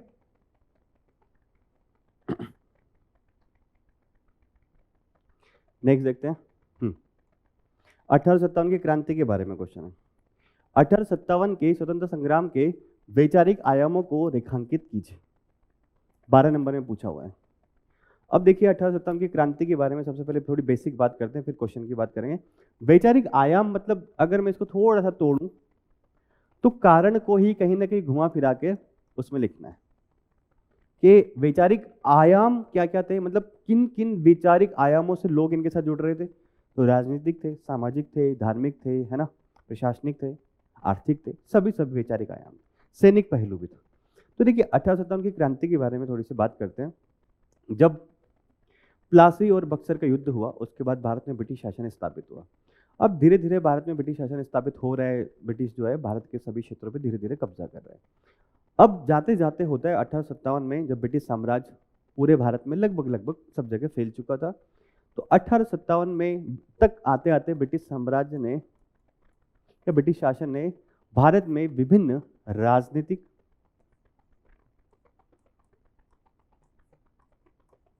प्रशासनिक, आर्थिक, सामाजिक एंड धार्मिक नीतियां लागू करी। और इन सारी नीतियों का अर्थ क्या था, उद्देश्य क्या था कि भारत के समाज का अधिक से अधिक शोषण किया जा सके ब्रिटिश औपनिवेशिक हित। तो राजनीतिक स्तर पर क्या किया, राजनीतिक स्तर पर लॉर्ड वेलेस्ली के द्वारा सहायक संधि लेके आई गई, पुराने नवाबों राजाओं को हटाया गया। लॉर्ड डलहौजी के द्वारा व्यक्तिगत सिद्धांत के तहत बहुत सारे राजा महाराजाओं को शासन, जो साम्राज्य जो है ब्रिटिश शासन में मिला लिया गया। प्रशासनिक स्तर पर देखा है तो प्रशासनिक स्तर पर भारतीयों के साथ भेदभाव किया गया। सेनाओं में उनके साथ नस्ली भेदभाव होता था भारतीयों के साथ। उनको एक पद से ऊपर तक उनको प्रमोशन नहीं दिया था, वेतन उनको कम दिया था यूरोपीय सैनिकों के कंपेरिजन में। आर्थिक की बात करें तो विभिन्न प्रकार की भू राजस्व नीतियों के माध्यम से ब्रिटिश ने भारतीय समाज का जो मूल था ग्रामीण भारत, उसको एक तरह से तहस नहस कर दिया था। कृषि के वाणिज्यकरण की नीति के माध्यम से ब्रिटिश ने भारत में नकदी फसलों की खेती को बढ़ावा दिया और इससे कहीं ना कहीं भारत में अकालों की बारंबारता बढ़ी। सामाजिक स्तर पर देखें तो 1829 में विलियम बेंटिक ने सती प्रथा को बैन किया। 1856 में विधवा पुनर्विवाह अधिनियम पारित किया। धार्मिक स्तर पर बात करें तो 1813 में चार्टर एक्ट के माध्यम से जो ईसाई मिशनरी है उनको लाइसेंस प्रदान किया गया, भारत में जाके आप एक तरह से धर्मांतरण कर सकते हैं। अब इन सारी नीतियों की वजह से ब्रिटिश की भारतीय समाज का हर वर्ग परेशान था। राजनीतिक नीतियों की वजह से आपके जमींदार, नवाब, राजा परेशान है। प्रशासनिक नीतियों की वजह से जो आम भारतीय मध्यम वर्ग परेशान है। आर्थिक नीतियों की वजह से ग्रामीण भारत के सारे लोग परेशान है एक तरह से, है ना, और कुटीर उद्योग भी नष्ट कर दिए थे ब्रिटिश ने। सामाजिक नीतियों की वजह से जो भारतीय समाज की रूढ़िवादिता में विश्वास कर रहे थे वो एक तरह से परेशान है इससे। देखिए सती प्रथा को खत्म करना, विधवा पुनर्विवाह, एक तरह से बात ठीक है, परंतु वो ब्रिटिश कौन होते हैं जो कि भारतीय समाज में सुधार करेंगे? हमें अगर सुधार करना होगा तो हम खुद करें, ऐसा भारतीयों का मानना था। भारतीय जब ईसाई मिशनरियों को लाइसेंस दिया गया कि आप भारत में जाकर क्या कर सकते हैं, धर्मांतरण कर सकते हैं, तो ईसाई मिशनरियों ने भारतीय सामाजिक संस्कृति परंपराओं को एक तरह से निकृष्ट बताया और बोला कि आप हमारे धर्म में शामिल हो जाइए, ईसाई धर्म में शामिल हो जाइए। अब इन सभी नीतियों की वजह से ब्रिटिश की भारतीय समाज का हर वर्ग परेशान है। और 1857 में एक बात होती है, चर्बी वाली कारतूस का मुद्दा आ जाता है। यह भी कहीं ना कहीं एक धार्मिक मुद्दे से जुड़ा हुआ था कि चर्बी वाले कारतूस का उपयोग किया जाएगा इससे कहीं ना कहीं भारतीयों की धार्मिक भावनाएं आहत हुई और चिंगारी के रूप में उसने काम किया और 1857 की क्रांति मेरठ की जो छावनी है उससे शुरू होगी। ठीक है, परंतु ऐसा नहीं है। अब ब्रिटिश इतिहासकार इसके बारे में क्या बोलते हैं? ब्रिटिश इतिहासकार बोलेंगे कि कुछ सैनिक जो थे वो वेतन, खराब भोजन और कुछ चीजों को लेकर असंतुष्ट थे। ये इसलिए केवल ये सैनिक विद्रोह है। ब्रिटिश की व्यापक नीतियों में कोई कमी नहीं है, ये केवल सैनिक विद्रोह है। परंतु भारतीयों का मानना था कि नहीं, आपकी इन सभी नीतियों में खामियां हैं, तभी तो सैनिक वर्ग के साथ साथ एक बड़ी संख्या में असैनिक जनता भी भारतीयों के साथ जुड़ गई है, विद्रोहियों के साथ जुड़ गई।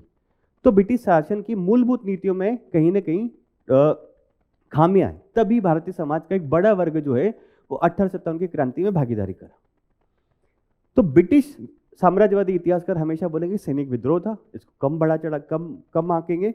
और भारत के जो इतिहासकार है वो बोलेंगे नहीं, इसमें एक बड़ी संख्या में लोग शामिल हुए। और इवन सावरकर की पुस्तक तो ये कहती है कि ये भारतीयों का प्रथम स्वतंत्रता संग्राम था, 1857 की क्रांति। तो यही हमें पूछा है कि इसके क्या क्या वैचारिक आयाम थे, किसकी वजह से लोग इसमें शामिल हो रहे थे। ठीक है, तो अब वैचारिक आयाम देख लेते हैं। इंट्रोडक्शन में आप सिंपल से लिख सकते हैं कि 1857 की जो क्रांति है अपनी अभिव्यक्तियों में विभिन्न प्रकार की थी, परंतु इसके मूल में ब्रिटिश साम्राज्य की विभिन्न प्रकार की जो नीतियां थी वो कहीं ना कहीं जिम्मेदार थी। ठीक है, अब शुरू करें।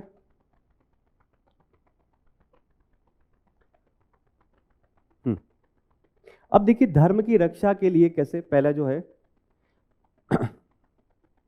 ब्रिटिश हस्तक्षेप ने, ब्रिटिश ने देखिए मैंने आपको बताया 1813 के चार्टर एक्ट के माध्यम से ईसाई मिशनरियों को लाइसेंस दे दिया कि भारतीय धर्म और संस्कृति में जाकर हस्तक्षेप कर सकते हैं। तो ब्रिटिश हस्तक्षेप ने भारतीय धर्म और दीन के खतरा, ब्रिटिश हस्तक्षेप जो हो रहा था उसको भारतीयों ने कहीं ना कहीं अपने धर्म और दीन के लिए खतरा माना, और वो ईसाई मिशनरी की गतिविधियों साथ साथ में चर्बी वाले कारतूस की जो बात की गई थी उससे परेशान थे और उन्होंने कहीं ना कहीं विद्रोह में भागीदारी करी। तो पहला तो मुद्दा इसमें यह आता है कि पारंपरिक सामाजिक धार्मिक व्यवस्था को लेकर था। अगला क्या, राजनीतिक स्वायत्तता कैसे, व्यवगत का सिद्धांत हो गया डलहौजी का, साथ साथ में लॉर्ड वेलेस्ली की आपकी सहायक संधि हो गई, साथ साथ में जो आपके बहुत सारे पुराने जमींदार तालुकदार वो जो है जिनको हटाया गया था, तो वो वापस अपने शासन की पुनर्स्थापना चाहते हैं। रानी लक्ष्मीबाई जो है उनके बारे में ये बात बोली जाती है कि उन्होंने, ठीक है, 1857 की क्रांति में एक बड़ी भागीदारी करी और मध्य भारत से कम उस टाइम पे कुछ टाइम के लिए अंग्रेजों को उखाड़ फेंका।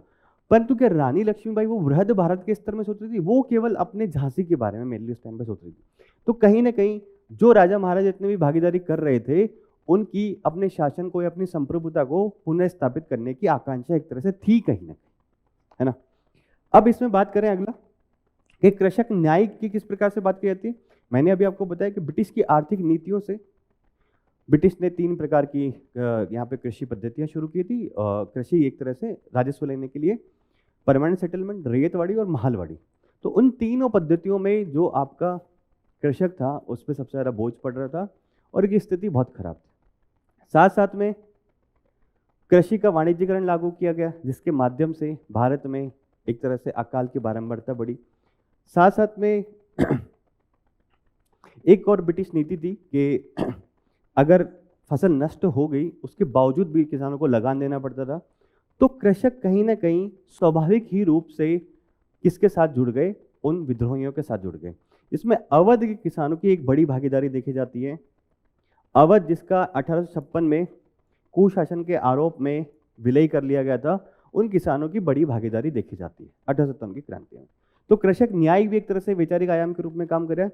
अगला है आर्थिक राष्ट्रवाद। वो कैसे, कि ब्रिटिश की विभिन्न आर्थिक नीति थी, जैसे कि स्वदेशी उद्योग उन्होंने नष्ट कर दिया, जिसके बारे में दादाभाई नौरोजी बार बार बात करते हैं कि ब्रिटिश ने भारत में औद्योगिकरण ना करके विऔद्योगिकरण किया, क्योंकि भारत की जितनी भी धन संपदा है उसको वो भारत से बाहर ले गए। ठीक है, तो भारत में पूंजी का संचय नहीं हो पाया, पूंजी का संचय नहीं हो पाया तो भारत में उद्योग धंधे नहीं लग पाए। तो स्वदेशी उद्योग को जब नष्ट किया तो इससे कहीं ना कहीं ये हुआ कि जो इनमें काम करते थे लोग वो बेरोजगार हो गए। इन बेरोजगारों ने फिर कृषि की ओर रुख किया, परंतु कृषि भारत की वैसे ही दबाव की स्थिति में थी, तो इन्होंने भी सहज ही रूप से क्रांतिकारियों का साथ दे दिया। तो एक वैचारिक आयाम ये हो गया। अब एक था हिंदू मुस्लिम एकता का वैचारिक आयाम, वो ये था कि देखिए इस दौरान सभी धर्म के जितने भी लोग थे उन्होंने अपनी धार्मिक पहचान से ऊपर उठकर संयुक्त भागीदारी करी और एक साझा सांस्कृतिक पहचान के अंतर्गत काम किया। तो एक पहलू भी कहीं ना कहीं ये था, है ना। तो इसमें सारे पहलू की क्या बात होगी, क्या क्या क्या इसके वैचारिक आयाम थे। अब देखिए, अब मैं कैसे आपको बोल रहा था कि ये ब्रिटिश जो 1870 की क्रांति के कारण है, उन्हीं में कहीं ना कहीं ये वैचारिक आयाम छिपे हुए। ब्रिटिश ने भारत के धर्म और समाज में हस्तक्षेप किया, तो सामाजिक धार्मिक कारण हो गए। ब्रिटिश ने भारत में राजनीति में हस्तक्षेप किया, पुराने नवाबों को हटाया, जमींदारों को हटाया, तो वो विद्रोह में शामिल हो गए। ब्रिटिश ने आर्थिक रूप से भारत के किसानों को परेशान किया, तो वो शामिल हो गए, ये भी एक आर्थिक हो गया, एक सारे संस्कृति की बात हो। तो कहीं ना कहीं जो 1870 की क्रांति के कारण थे, उन्हीं को अगर आप थोड़ा सा टिल्ड करके लिखेंगे वैचारिक आयाम के रूप में, तो आप इस क्वेश्चन का आंसर इजीली कर पाएंगे। ठीक है, अब ये तो हो गया हमारा। अब इसमें आपको कंक्लूड कैसे करेंगे आप इस आंसर को? कंक्लूजन का बताइए, कंक्लूजन कैसे कर सकते हैं इसका?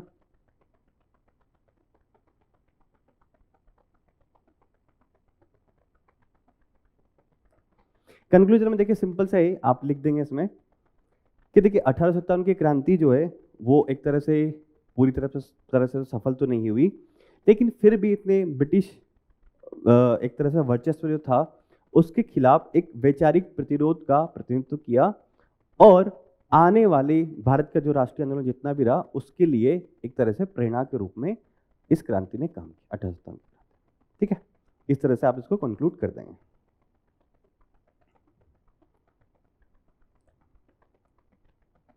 नेक्स्ट क्वेश्चन देखते हैं। ये क्वेश्चन अच्छा है। क्वेश्चन क्या है?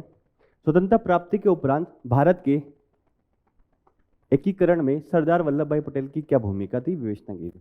सीधा सवाल है, 8 नंबर में आपसे पूछा हुआ है कि सरदार वल्लभ भाई पटेल की क्या भूमिका है। तो इंट्रोडक्शन में क्या लिखेंगे आप इसमें?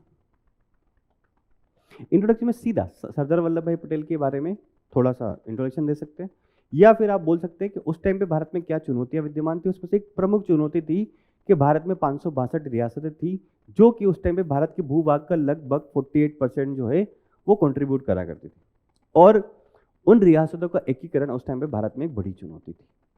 अगर वो नहीं होता तो हो सकता था भारत का एक तरह से बाल्कीकरण हो सकता, भारत टुकड़ों टुकड़ों में टूट सकता था। या फिर एक इंट्रोडक्शन जो स्टैंडर्ड है वो ये कि सरदार वल्लभ भाई पटेल को भारत के लौह पुरुष के रूप में जाना जाता है, और वो भारत में राजनीतिक एकीकरण के शिल्पकार है।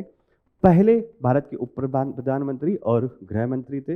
रियासती मंत्रालय जिसका गठन किया गया उनको प्रमुख बनाया गया, मंत्री बनाया गया, और उनका प्रमुख कार्य था कि भारत में 562 जो रियासतें हैं उनका एकीकरण करना, जो कि उस टाइम पे भारत के भूभाग के लगभग 48%। और इसके लिए उन्होंने विभिन्न रणनीतियों को अपनाया, जो कि निम्न प्रकार है उनका योगदान। ठीक है, अब रणनीतियां कौन कौन सी थी एक देख लेते हैं। देखिए, सरदार वल्लभ भाई पटेल ने मिक्स नीति अपनी। अब ये जितनी भी देशी रियासतें थी किसी और की नहीं थी, हमारे देश का हिस्सा थी। तो सरदार वल्लभ भाई पटेल ने बहुत कोशिश करी कि एक तरह से प्रलोभन और दंड की नीति है उसका मिक्सचर किया जाए।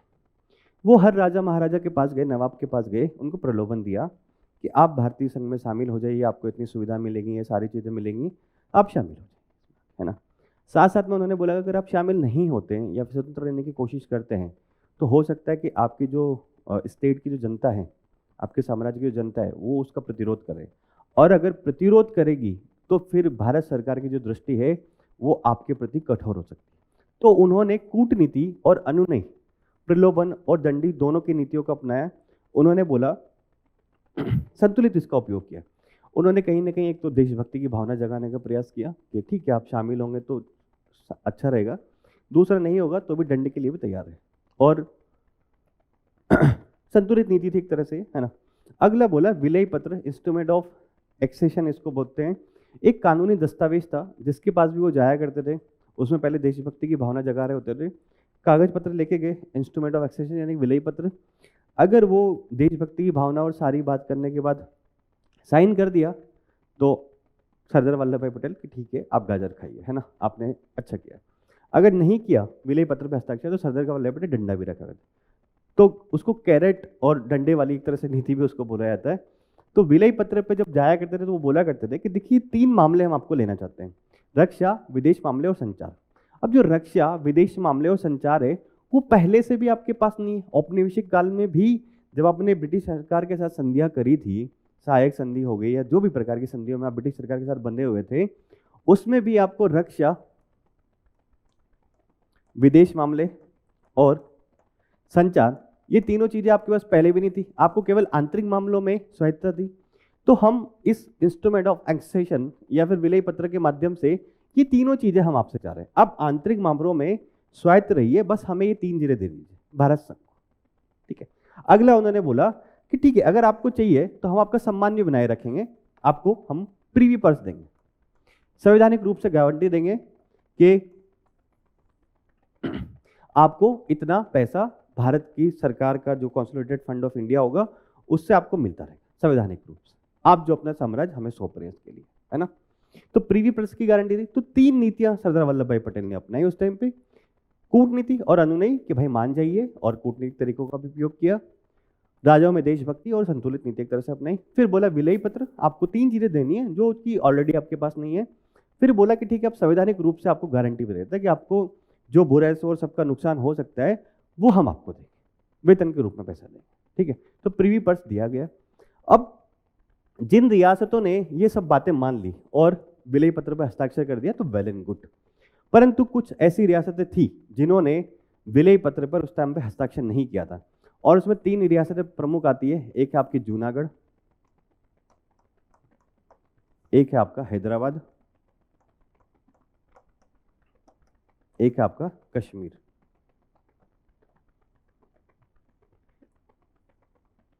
जूनागढ़ में क्या समस्या थी? जूनागढ़ में ये था, जूनागढ़ अब वर्तमान में गुजरात में, जो शासक था वो मुस्लिम था और अधिकांश जो जनता थी जूनागढ़ की वो हिंदू थी।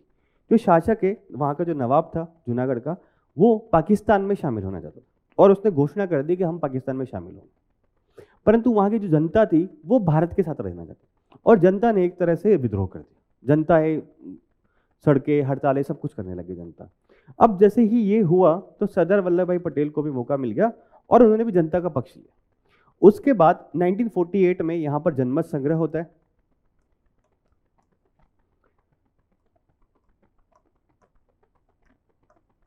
और सरदार वल्लभ भाई जनमत संग्रह जब किया गया तो 99+% जो है वो भारत के विलय के पक्ष में पड़े और फिर जूनागढ़ रियासत का भारत में विलय हो गया, ठीक है। अब बात करते हैं हैदराबाद की। हैदराबाद में भी सेम चीज, यहाँ का जो नवाब था, निज़ाम था, यहाँ पे निज़ाम था, वो कहता था कि हम स्वतंत्र रहेंगे, ना पाकिस्तान में जाएंगे ना आपके इंडिया में शामिल होंगे। और वहाँ की जो अधिकांश जनता थी उस पर उसने रजाकार, जो उसके सैनिक हुआ करते थे, उनके माध्यम से अत्याचार करना शुरू कर दिया। रजाकारों के माध्यम से जब जनता पे अत्याचार करना शुरू किया उसने, तो सरदार वल्लभ भाई पटेल ने फिर 1948 में ऑपरेशन पोलो, क्योंकि हैदराबाद में उस टाइम पे पोलो के काफी सारे ग्राउंड थे, तो ऑपरेशन पोलो के माध्यम से भारतीय पुलिस कार्रवाई करी हैदराबाद में एक तरह से, और कुछ ही दिनों में फिर नवाब की निजाम की जो सेना थी उसने आपका आत्मसमर्पण कर दिया और हैदराबाद का विलय फिर भारत में हो गया। कश्मीर की समस्या जो अब वर्तमान तक हमारे सामने चलती रहती है। कश्मीर के जो राजा थे वो हिंदू थे और वहाँ की अधिकांश जनसंख्या मुस्लिम थी। अब वहाँ के जो राजा है वो भी एक तरह से स्वतंत्र रहने का ख्वाब पाले हुए थे। तो उस टाइम पे ये हुआ कि ब्रिटिश ने पाकिस्तान समर्थित कबीलाई जो समूह थे उन्होंने कश्मीर के ऊपर आक्रमण कर दिया। जब कश्मीर के ऊपर आक्रमण कर दिया तो हरि सिंह ने भारत सरकार से मदद मांगी, परंतु उस टाइम पे जो वायसराय थे माउंटबेटन, उन्होंने बोला कि अब हमारी सेना वहाँ नहीं जा सकती क्योंकि कश्मीर आधिकारिक रूप से अभी भारत के अंतर्गत नहीं है, यह अंतर्राष्ट्रीय कानूनों का उल्लंघन होगा। तो जो कश्मीर के राजा थे उस टाइम पे हरि सिंह, उन्होंने इंस्ट्रूमेंट ऑफ एक्सेशन यानी कि विलय पत्र पर हस्ताक्षर करे और फिर भारत की जो सेना है वो कश्मीर में एंटर हुई और एक तरह से जो पाकिस्तान समर्थित कबीलाई ग्रुप थे उनको वहाँ से भगा दिया। परंतु वर्तमान में भी जहाँ पे सीज फायर हो गया है वो पाक ऑक्यूपाइड कश्मीर वो पाकिस्तान के पास है और इंडिया वाला इधर है, ठीक है, जहाँ पे सीज फायर उस टाइम पे हो गया। तो कश्मीर की सिचुएशन ये थी। अब साथ साथ में ये सारे काम करने के बाद सरदार वल्लभ भाई पटेल ने एक जो सेवाएं थी इनका विकास करने में भी काफी महत्वपूर्ण भूमिका निभाई आईएएस आईपीएस। देखिए आईएएस आईपीएस उस टाइम तो ठीक है, भारत में एक एकीकृत प्रशासनिक ढांचा था, उसको बना के रखने की आवश्यकता थी। तो आईएएस और आईपीएस ने जो देश के एकीकरण में और आने वाले टाइम में देश के विकास के लिए जो काम किया, उसका विकास कहीं ना कहीं आपके सरदार वल्लभ भाई पटेल ने किया, और इसको स्टिल फ्रेम ऑफ इंडिया बोला जाता है। तो विविधतापूर्ण देश को साथ जोड़े रखने का महत्वपूर्ण कार्य आपके किसने किया? IAS IPS. ठीक है, तो सरदार वल्लभ भाई पटेल की क्या क्या भूमिका थी उसकी विवेचना आपने कर दी क्या? विवेचना मतलब कोई ऐसा नेगेटिव टर्म नहीं बताना, सिंपल सा उसके बारे में बता देना कि हाँ ये चीज है। कूटनीति और अन्वयी प्रलोभन और दंड की नीति, विलय पत्र पर हस्ताक्षर, रक्षा संचार और विदेश मामले आपको देने हैं, साथ साथ में Privi purse, Junagadh, Hyderabad, Kashmir and IAS IPS की सेवा, स्टिल फ्रेम ऑफ इंडिया। ठीक है, सिंपल सी चीज थी, ज्यादा टफ नहीं है। आई गेस आप लोगों को ये समझ में आ गया होगा। नेक्स्ट क्वेश्चन पे हम लोग बात करते हैं बिस्मार्क की भूमिका। बिस्मार्क, हाँ, सरदार वल्लभ भाई पटेल में कंक्लूजन देख लेते हैं। कंक्लूजन देखिए सरदार वल्लभ भाई पटेल ने ये होगा कि सरदार वल्लभ भाई पटेल ने अपनी नीतियों के माध्यम से भारत के बाल्कीकरण को रोका। जर्मनी में जहां बिस्मार्क ने, अब इसकी बात करने वाला हम लोग बिस्मार्क की, जर्मनी में जहां बिस्मार्क ने रक्त और लोह की नीति अपनाई, रक्त यानी कि सैनिक, लोह यानी कि औद्योगिकरण, तो वहीं सरदार वल्लभ भाई पटेल ने रक्त रहित या फिर अहिंसक तरीके से कूटनीतिक माध्यम से और दूरदर्शी नेतृत्व के माध्यम से भारत में एकीकरण को संभव बनाया। ठीक है, कोई यहां पे रक्त नहीं है बहा है किसी का ना। अब देखिए यहां पे एक टर्म थोड़ी सी इंपॉर्टेंट है, जर्मनी के एकीकरण में बिस्मार्क की भूमिका का मूल्यांकन करना है। मूल्यांकन क्या मतलब, उसके कोई नेगेटिव पक्ष भी है क्या? जर्मनी के एकीकरण में उसकी भूमिका तो बतानी ही है, परंतु उसका मूल्यांकन करना है कि क्या उसका कुछ एनालिसिस भी है, जो उसने एकीकरण किया क्या उसका कोई नकारात्मक प्रभाव भी था, ये भी बात हमें साथ साथ में बतानी है। तो जर्मनी के एकीकरण में बिस्मार्क की भूमिका का मूल्यांकन करना है, 12 अंक का ये हमारा सवाल है। ठीक है, तो देखिए जर्मनी के एकीकरण की बात करें, दो जर्मनी और इटली का एकीकरण बड़ा फेमस है यूरोप में। जर्मनी का एकीकरण जब किया जा रहा था, उसमें शुरुआती में अगर बात करी जाए तो कुछ सहायक तत्व मौजूद थे। सहायक तत्वों की अगर बात करी जाए तो पहला सहायक तत्व ये था कि नेपोलियन ने जब विभिन्न देशों को जीत रहा था नेपोलियन, तो उसने जर्मनी के जब छोटे छोटे राज्य थे उनको जीत के एक तरह से एकीकृत प्रशासनिक व्यवस्था के अंतर्गत लेके आए। तो कहीं ना कहीं जर्मनी का यूनिफिकेशन में आपका योगदान नेपोलियन का भी थोड़ा माना जाता है। अब जर्मनी के एकीकरण में देखिए कुछ समस्याएं इस तरह से विद्यमान थी। एक तो जर्मनी में ऑस्ट्रिया का प्रभाव बहुत ज्यादा था। ठीक है, साथ साथ में जर्मन राष्ट्र बहुत छोटे छोटे टुकड़ों में बटा हुआ था, है ना। तो यहां पर जब शुरुआती स्तर पर बात कर रहा हूं, थोड़ा सा बैकग्राउंड बता रहा हूं, शुरुआती स्तर पर जब बात करी जाती है, प्रेशा एक मजबूत राज्य था जर्मनी में। तो प्रेशा के नेतृत्व में जब बात करी जाती है कि जर्मनी का एकीकरण किया जाए, तो उस टाइम के जो सम्राट होते जर्मनी के यानी कि प्रेशा के, वो मना कर देते। परंतु फिर जब विलियम प्रथम प्रेशा के सम्राट बनते हैं, तो विलियम प्रथम की कहीं ना कहीं महत्वाकांक्षा थी कि जर्मनी की एकीकरण की प्रक्रिया को आगे बढ़ाया जाए। तो इन्होंने बिस्मार्क को प्रधानमंत्री नियुक्त किया, प्रेशा कि आप प्रधानमंत्री बनिए और जर्मनी के एकीकरण के लिए देखिए। तो बिस्मार्क ने 2-3 नीतियों के माध्यम से जर्मनी के एकीकरण करने का प्रयास किया। एक तो उसने बोला कि अगर हमें जर्मनी का एकीकरण करना है तो वो उदारवाद के माध्यम से नहीं होगा। इसने बोला यथार्थवाद,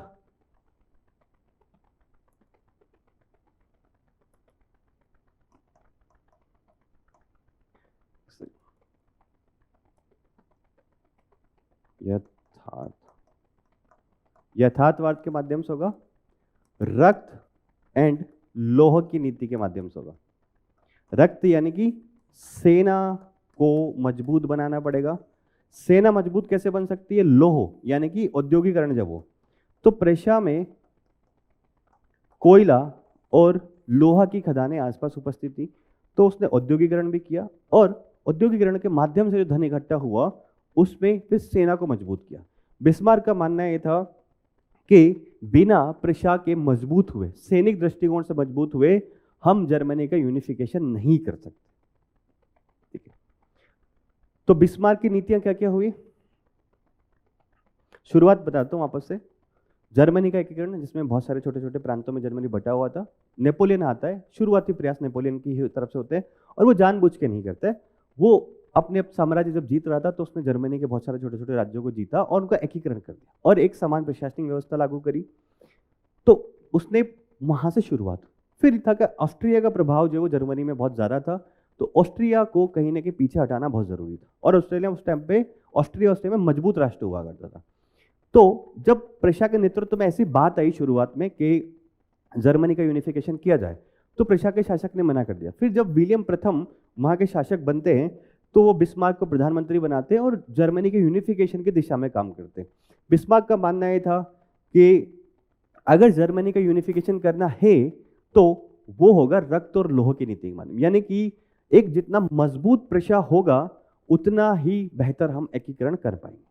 तो यथार्थवादी दृष्टिकोण लेकर के चलता है, कूटनीति के माध्यम से करता है और अपनी सेना को मजबूत करता है। ये तीन रणनीतियों को उस टाइम पे लेता है। एक और इसकी पॉलिसी थी कि जो शत्रु है, शत्रु को मित्र विहीन करना। मतलब कोई शत्रु है उसको मित्र विहीन कर दो और फिर उसके ऊपर आक्रमण करो, ठीक है, तो फिर उसको हराना आसान हो जाएगा। तो शुरुआत में उसने ये तीन पॉलिसी अपनाई, ठीक है। अब ये तो मैंने आपको बैकग्राउंड थोड़ा सा बताया, अब क्वेश्चन के हिसाब से शुरू करते हैं। तो जर्मनी के एकीकरण में बिस्मार्क की भूमिका, इंट्रोडक्शन आपसे पूछा तो जर्मनी के एकीकरण में बोला कि प्रशा का प्रधानमंत्री था, या चांसलर था, और जर्मनी का एकीकरण उसके नेतृत्व में संपन्न हुआ। इसने कूटनीति, सैन्यवाद और राजनीतिक यथार्थवाद की जो है वो नीति अपनाई। तो बिस्मार्क की भूमिका के पहलू जो है उनको आप एक दो पॉइंट करके लिख दिए। यथार्थवाद, रक्त लोह की नीति, और इनके बारे में एक एक चीजें बताएंगे। रक्त एंड लोह की नीति, ठीक है। और आप अगली लिखेंगे आप इसमें प्रशा का आंतरिक सुदृढ़ीकरण, या फिर वही हो गया प्रशा का औद्योगिकरण। ये तीनों एक दूसरे से रिलेटेड है।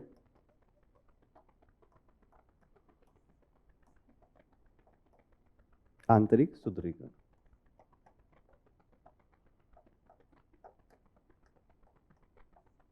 ओके। तो ये तीन उसने बिस्मार्क ने तीन चीजें अपनाई। अब वो एकीकरण के लिए युद्ध, देखिए 12 नंबर का सवाल है और मेनली मूल्यांकन करना पूछा है, तो ये क्वेश्चन की हमारी मेन डिमांड है। क्वेश्चन की मेन डिमांड है कि उसकी भूमिका रही है, वो किन किन युद्धों के माध्यम से उसने जर्मनी का एकीकरण किया, और फिर जो उसकी भूमिका रही है उसका एक तरह से पॉजिटिव पक्ष और नेगेटिव पक्ष दो दो तीन तीन लाइनों में बताना है ना। तो देखते हैं क्या है। अब देखिए कैसे उसने जर्मनी का एकीकरण किया है। पहला हुआ डेनमार्क या डेनिश युद्ध 1864 में। तो यहां पर एक्चुअली में देखिए दो यहां पे लिखे हुए नहीं है क्या, ठीक है मैं आपको बताता हूं। वो ये थे, उनका नाम था शेल्शविंग,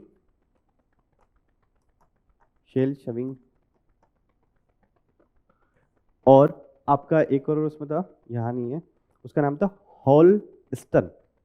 नाम थोड़ा सा ऐसे ही है, हॉलस्टन, ठीक है। ये दो क्षेत्र थे। इन दो क्षेत्रों के मुद्दे पर उसने ऑस्ट्रिया के साथ गठबंधन किया कि ठीक है आप डेनमार्क के साथ युद्ध में मेरा साथ दीजिए और ये होलिस्टीन का जो क्षेत्र है ये मैं आपको दे दूंगा युद्ध के पश्चात। तो उसने क्या किया, डेनमार्क उसका शत्रु है, ऑस्ट्रिया के साथ गठबंधन किया और बोला कि ये दोनों क्षेत्र प्राप्त करने आप मुझे सहयोग कीजिए और होलिस्टीन का क्षेत्र आपका हो। डेनिश युद्ध में जीत जाता है। शेल समिंग का क्षेत्र उसके पास होता है और होलिस्टीन का क्षेत्र किसको दे दिया उसने, जर्मनी को दे दिया, जर्मनी ऑस्ट्रिया को दे दिया। अब यहां क्या था, होलिस्टीन क्षेत्र में मुख्यतः जो जनसंख्या निवास कर रही है वो कौन सी थी, जर्मन जनसंख्या। मतलब कहीं ना कहीं आने वाले टाइम में जर्मनी के साथ नहीं, ऑस्ट्रिया के साथ युद्ध की उसने एक तरह से जमीन यहां पे बना ली थी, क्योंकि अब उसको ऑस्ट्रिया के साथ युद्ध करने का मौका मिल जाता, ये बहाना कर कर कि होलिस्टीन का क्षेत्र तो हमारा है, इसमें जर्मन जनसंख्या क्यों रह रही, जर्मन जनसंख्या रह रही है तो ये क्षेत्र हमारा है। तो इसने डेनिश युद्ध के बाद ही ऑस्ट्रिया के साथ युद्ध के बीज बो दिए थे। तो 1866 में ऑस्ट्रो प्रेशियाई युद्ध, या फिर इसको बोलते हैं सेडावा का युद्ध भी बोलते हैं, सेडावा का युद्ध होता है। इस युद्ध में यह होता है, अब इसका जो कॉन्सेप्ट है वही कि शत्रु को मित्र विहीन कर देना है। तो ऑस्ट्रिया इसका शत्रु है। अब कौन कौन ऑस्ट्रिया की सहायता कर सकता है? बोले कि एक तो रूस कर सकता है। तो रूस को इसने पहले से ही कूटनीतिक संधि के माध्यम से अपने साइड ले लिया, और रूस का एक पोलैंड के साथ थोड़ा सा झगड़ा हुआ था, वॉर हुआ था, तो उसमें इसने रूस का साथ दे दिया, तो रूस को अपनी साइड कर लिया जर्मनी ने। तो ये हो गया जर्मनी इसके साथ। इटली को इसने बोला कि आपको मैं वेनेशिया दे दूंगा, अगर हम लोग जीत गए तो आपको वेनेशिया दे दूंगा, और बोला कि आप हमारी साइड आ जाइए। तो इटली भी इनके साइड आ गया। अब एक था एक बड़ा खिलाड़ी, वो था फ्रांस। नेपोलियन तृतीय वहां पे उस टाइम पे था। तो फ्रांस को इसने बोला कि आप एक काम कीजिए, युद्ध में तटस्थ रहिए। मैं आज ये नहीं चाह रहा कि आप हमारी साइड रहिए या उनकी साइड रहिए, आप तटस्थ रहिए। तो नेपोलियन तृतीय ने बोला कि ठीक है, मैं तटस्थ रहता हूं, युद्ध में नहीं लड़ता हूं। अब ये कहीं ना कहीं जो ये फ्रांस के नेपोलियन तृतीय की थी, कूटनीतिक हार भी थी यहां पर, क्योंकि अगर जर्मनी का एकीकरण होगा तो जर्मनी जब शक्तिशाली राष्ट्र बनेगा तो यूरोप में शक्ति संतुलन बिगड़ेगा, और शक्ति संतुलन बिगड़ेगा फ्रांस और किसके बीच में? जर्मनी के बीच में। तो फ्रांस यहां पे तटस्थ रहा, क्योंकि फ्रांस के नेपोलियन तृतीय को लग रहा था कि देखिए उसको तरह कि नहीं, ये युद्ध कोई ज़्यादा समय तक चलेगा नहीं, ज़्यादा समय तक चलेगा और फिर मुझे हस्तक्षेप का मौका मिलेगा और फिर मैं मनचाही चीज़ें अपनी करवा सकता हूँ। परंतु युद्ध है वो 7 हफ्तों तक चला, और अंततः इसमें आपका प्रेशिया जो है विजय हो गया बिस्मार्क के नेतृत्व में। तो ऑस्ट्रिया यहाँ पे आ गया। अब ऑस्ट्रिया का जो प्रभुत्व था जर्मन क्षेत्रों पर, वो समाप्त हुआ। अब क्या हो गया? यहाँ से उत्तरी जर्मनी जो है उसका एकीकरण हो गया। अब एक महत्वपूर्ण खिलाड़ी जो है, जो यहां पे काफी ठगा हुआ और महसूस कर रहा था, वो था फ्रांस। अब फ्रांस के साथ भी कहीं ना कहीं युद्ध के बीच इसमें भोग गए, सेकंड वाले में, सेडावा के युद्ध में। अब फ्रांस के नेपोलियन तृतीय को था कि हमने जो हमारी राष्ट्रीय प्रतिष्ठा खो दी है इसमें, और जो कूटनीतिक हार हमारी हुई है, उसका बदला अब किससे लेना है? बिस्मार्क और जर्मनी से लेना है। तो जब 1870 में सेडाउन का युद्ध होता है, इसमें कारण प्रमुख बनता है, एक तो फ्रांस वाले चाह रहे थे कि हमारी कूटनीतिक हार का बदला लिया जाए, दूसरा यह था कि दक्षिणी जर्मन राष्ट्र है उनका एकीकरण करना था, और वहां पर फ्रांस का प्रभाव था। अब फ्रांस और जर्मनी के बीच में एक निर्णायक युद्ध होता है, और फ्रांस और जर्मनी के बीच में जब निर्णायक युद्ध होता है तो बिस्मार्क फ्रांस को पराजित कर देता है, और यहाँ पर दक्षिण जर्मनी राष्ट्रों को भी एकजुट हो जाता है। तो अब उत्तरी जर्मनी और दक्षिणी जर्मनी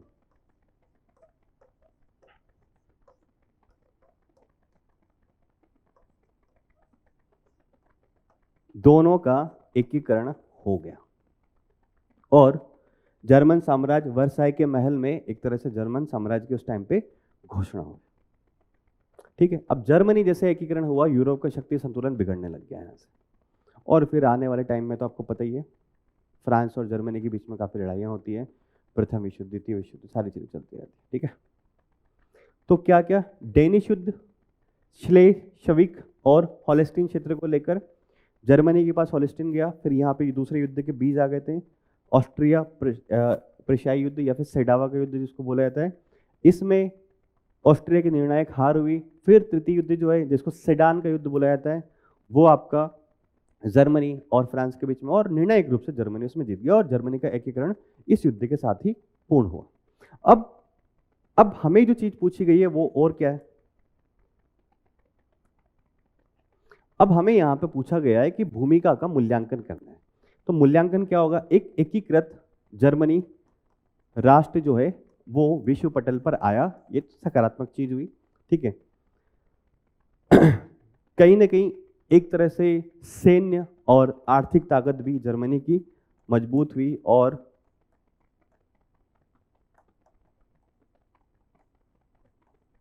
जो राजशाही थी और राष्ट्रवादी आकांक्षाएं थी उस टाइम पे लोगों के बीच में, उसमें संतुलन स्थापित किया गया। राजशाही एंड राष्ट्रवादी आकांक्षाएं, ये तो सकारात्मक बात हुई। परंतु आप शुरुआत में मैंने आपको बताई कि जो बिस्मार्क का जो भी भूमिका रही, वो लोकतांत्रिक तरीकों से नहीं जर्मनी का एकीकरण हुआ, वो बल के माध्यम से हुआ, सेना के माध्यम से हुआ। तो कहीं ना कहीं इसमें लोकतांत्रिक तरीकों का अभाव था। मूल्यांकन पूछा इसलिए मैं आपको थोड़ा सा नेगेटिव, लोकतांत्रिक तरीकों का अभाव था इसके एकीकरण में, है ना। और उससे कहीं ना कहीं ये हुआ कि जब फ्रांस जो था, फ्रांस के साथ जर्मनी की दीर्घकालीन शत्रुता सुनिश्चित हुई। एक क्षेत्र था प्रमुख, एल्सेस लॉरेन, काफी फेमस क्षेत्र है जहां पर कोयला काफी अधिक मात्रा में होता है। तो एल्सेस लॉरेन क्षेत्र को मुद्दा बनाकर इन दोनों देशों के बीच में काफी सारे उस टाइम पे तनाव देखा गया। और इसने भी जर्मनी का जो एकीकरण किया वो सैन्यवादी ताकतों के आधार पर किया। तो कहीं ना कहीं यूरोप में एक तरह से सैन्य प्रतिस्पर्धा जो है उस टाइम पे शुरू हो गई, और साम्राज्य निर्माण और इत्यादि सब चीजें हो गई। औपनिवेश और अधिक से अधिक सब देशों को चाहिए, इन सब की बात वहां पे की जाए। तो एक तरह से औपनिवेशिक प्रतिस्पर्धा जो है वो सामने आई, ठीक है। तो ये इसका पूरा का पूरा मूल्यांकन है। अब निष्कर्ष में क्या लिख सकते हैं आप?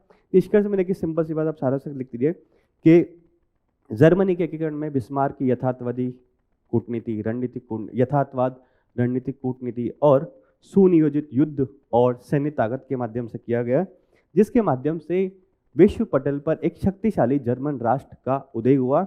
हालांकि यह प्रक्रिया काफी हद तक सत्तावाद या बल पर निर्भर थी, परंतु फिर भी बिस्मार्क को जर्मनी के एक आधुनिक या फिर केंद्रीय वास्तुकार के रूप में माना जा सकता है या फिर विख्यात है। मतलब थोड़ा सा कमी बताते हुए, क्योंकि मूल्यांकन पूछा है उसको लिखता है। क्या जर्मनी के एकीकरण में बिस्मार्क की भूमिका निर्णायक थी? उसने यथार्थवाद, कूटनीति, सैन्य तरीकों और निर्णायक युद्धों के माध्यम से विजय प्राप्त की और विश्व पटल पर एक जर्मन नाम का या फिर एकीकृत जर्मनी राष्ट्र उदय हुआ। हालांकि ये विजय या फिर जर्मनी का एकीकरण सत्तावाद और सैन्य तरीकों पर आधारित था, फिर भी बिस्मार्क को कहीं ना कहीं आधुनिक जर्मनी के केंद्रीय वास्तुकार के रूप में विख्यात किया, फिर मान्यता प्राप्त है। थोड़ा सा लिमिटेशन है क्योंकि यहाँ पे मूल्यांकन पूछा है, ये थोड़ा सा ध्यान रखना है आपको इस टर्म का, ठीक है। ठीक है, तो आज हमारे 2023 वाले क्वेश्चन हो गए। एक बार ओवरव्यू में आपको बता देता हूँ कौन कौन से क्वेश्चन हमने डिस्कस किए हैं, फिर 24 वाले नेक्स्ट सेशन में कर लेंगे। देखिए हमने 7 क्वेश्चन डिस्कस किए आज मेनली। पहला था हमारा वैदिक साहित्य का परिचय। तो परिचय था मतलब सिंपल सा बताना था हमें 4 वेदों के बारे में, ब्राह्मण ग्रंथ, अरण्यक और उपनिषद और वेदांग के बारे में। अगला था हमारा नागर शैली के मंदिरों की वास्तुकला के बारे में बताना था। तो हमने बात कर ली थी चबूतरे के ऊपर गर्भगृह, मंडप, रेखीय शिखर, आमलक और कलश की संरचना, है ना। कोरोना महामारी काल में भारतीय संस्कृति ने किस प्रकार विश्व को प्रभावित किया, तो हमने बात करी थी इसमें कि भारतीय संस्कृति का योग हो गया, पुरानी चिकित्सा पद्धतियाँ हो गई, व्यवहार हो गया, नमस्ते हो गया, वसुधैव कुटुंबकम की भावना होगी, सबने एक तरह से विश्व को प्रभावित किया। आधुनिक शिक्षा में सर सैयद अहमद खां के योगदान की हमने बात करी। तो उसमें हमने बात करी थी कि उन्होंने MAO Mohammedan Anglo oriental college की स्थापना करी, अलीगढ़ आंदोलन चलाया, एक अखिल भारतीय स्तर पर कॉन्फ्रेंस आयोजित करी और एक पेपर भी था उनका ना, वो भी तो उन्होंने चलाया। अगला हमने बात करी 1857 की क्रांति के वैचारिक आयामों के बारे में। कौन कौन से इसके वैचारिक आयाम थे? राजनीतिक, आर्थिक, धार्मिक इत्यादि थे ना।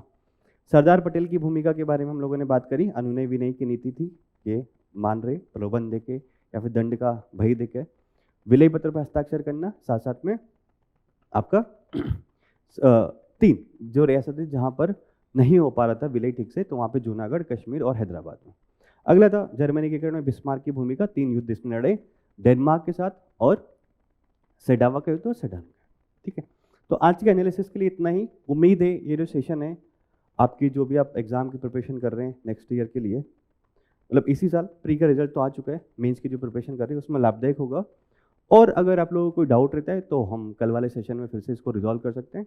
बाकी आप अभी तैयारी करते रहिए, रिवीजन करते रहिए, टेस्ट सीरीज देते रहिए। टेस्ट सीरीज और PYQ एक सबसे बेस्ट सोर्स होता है मेंस की तैयारी करने का।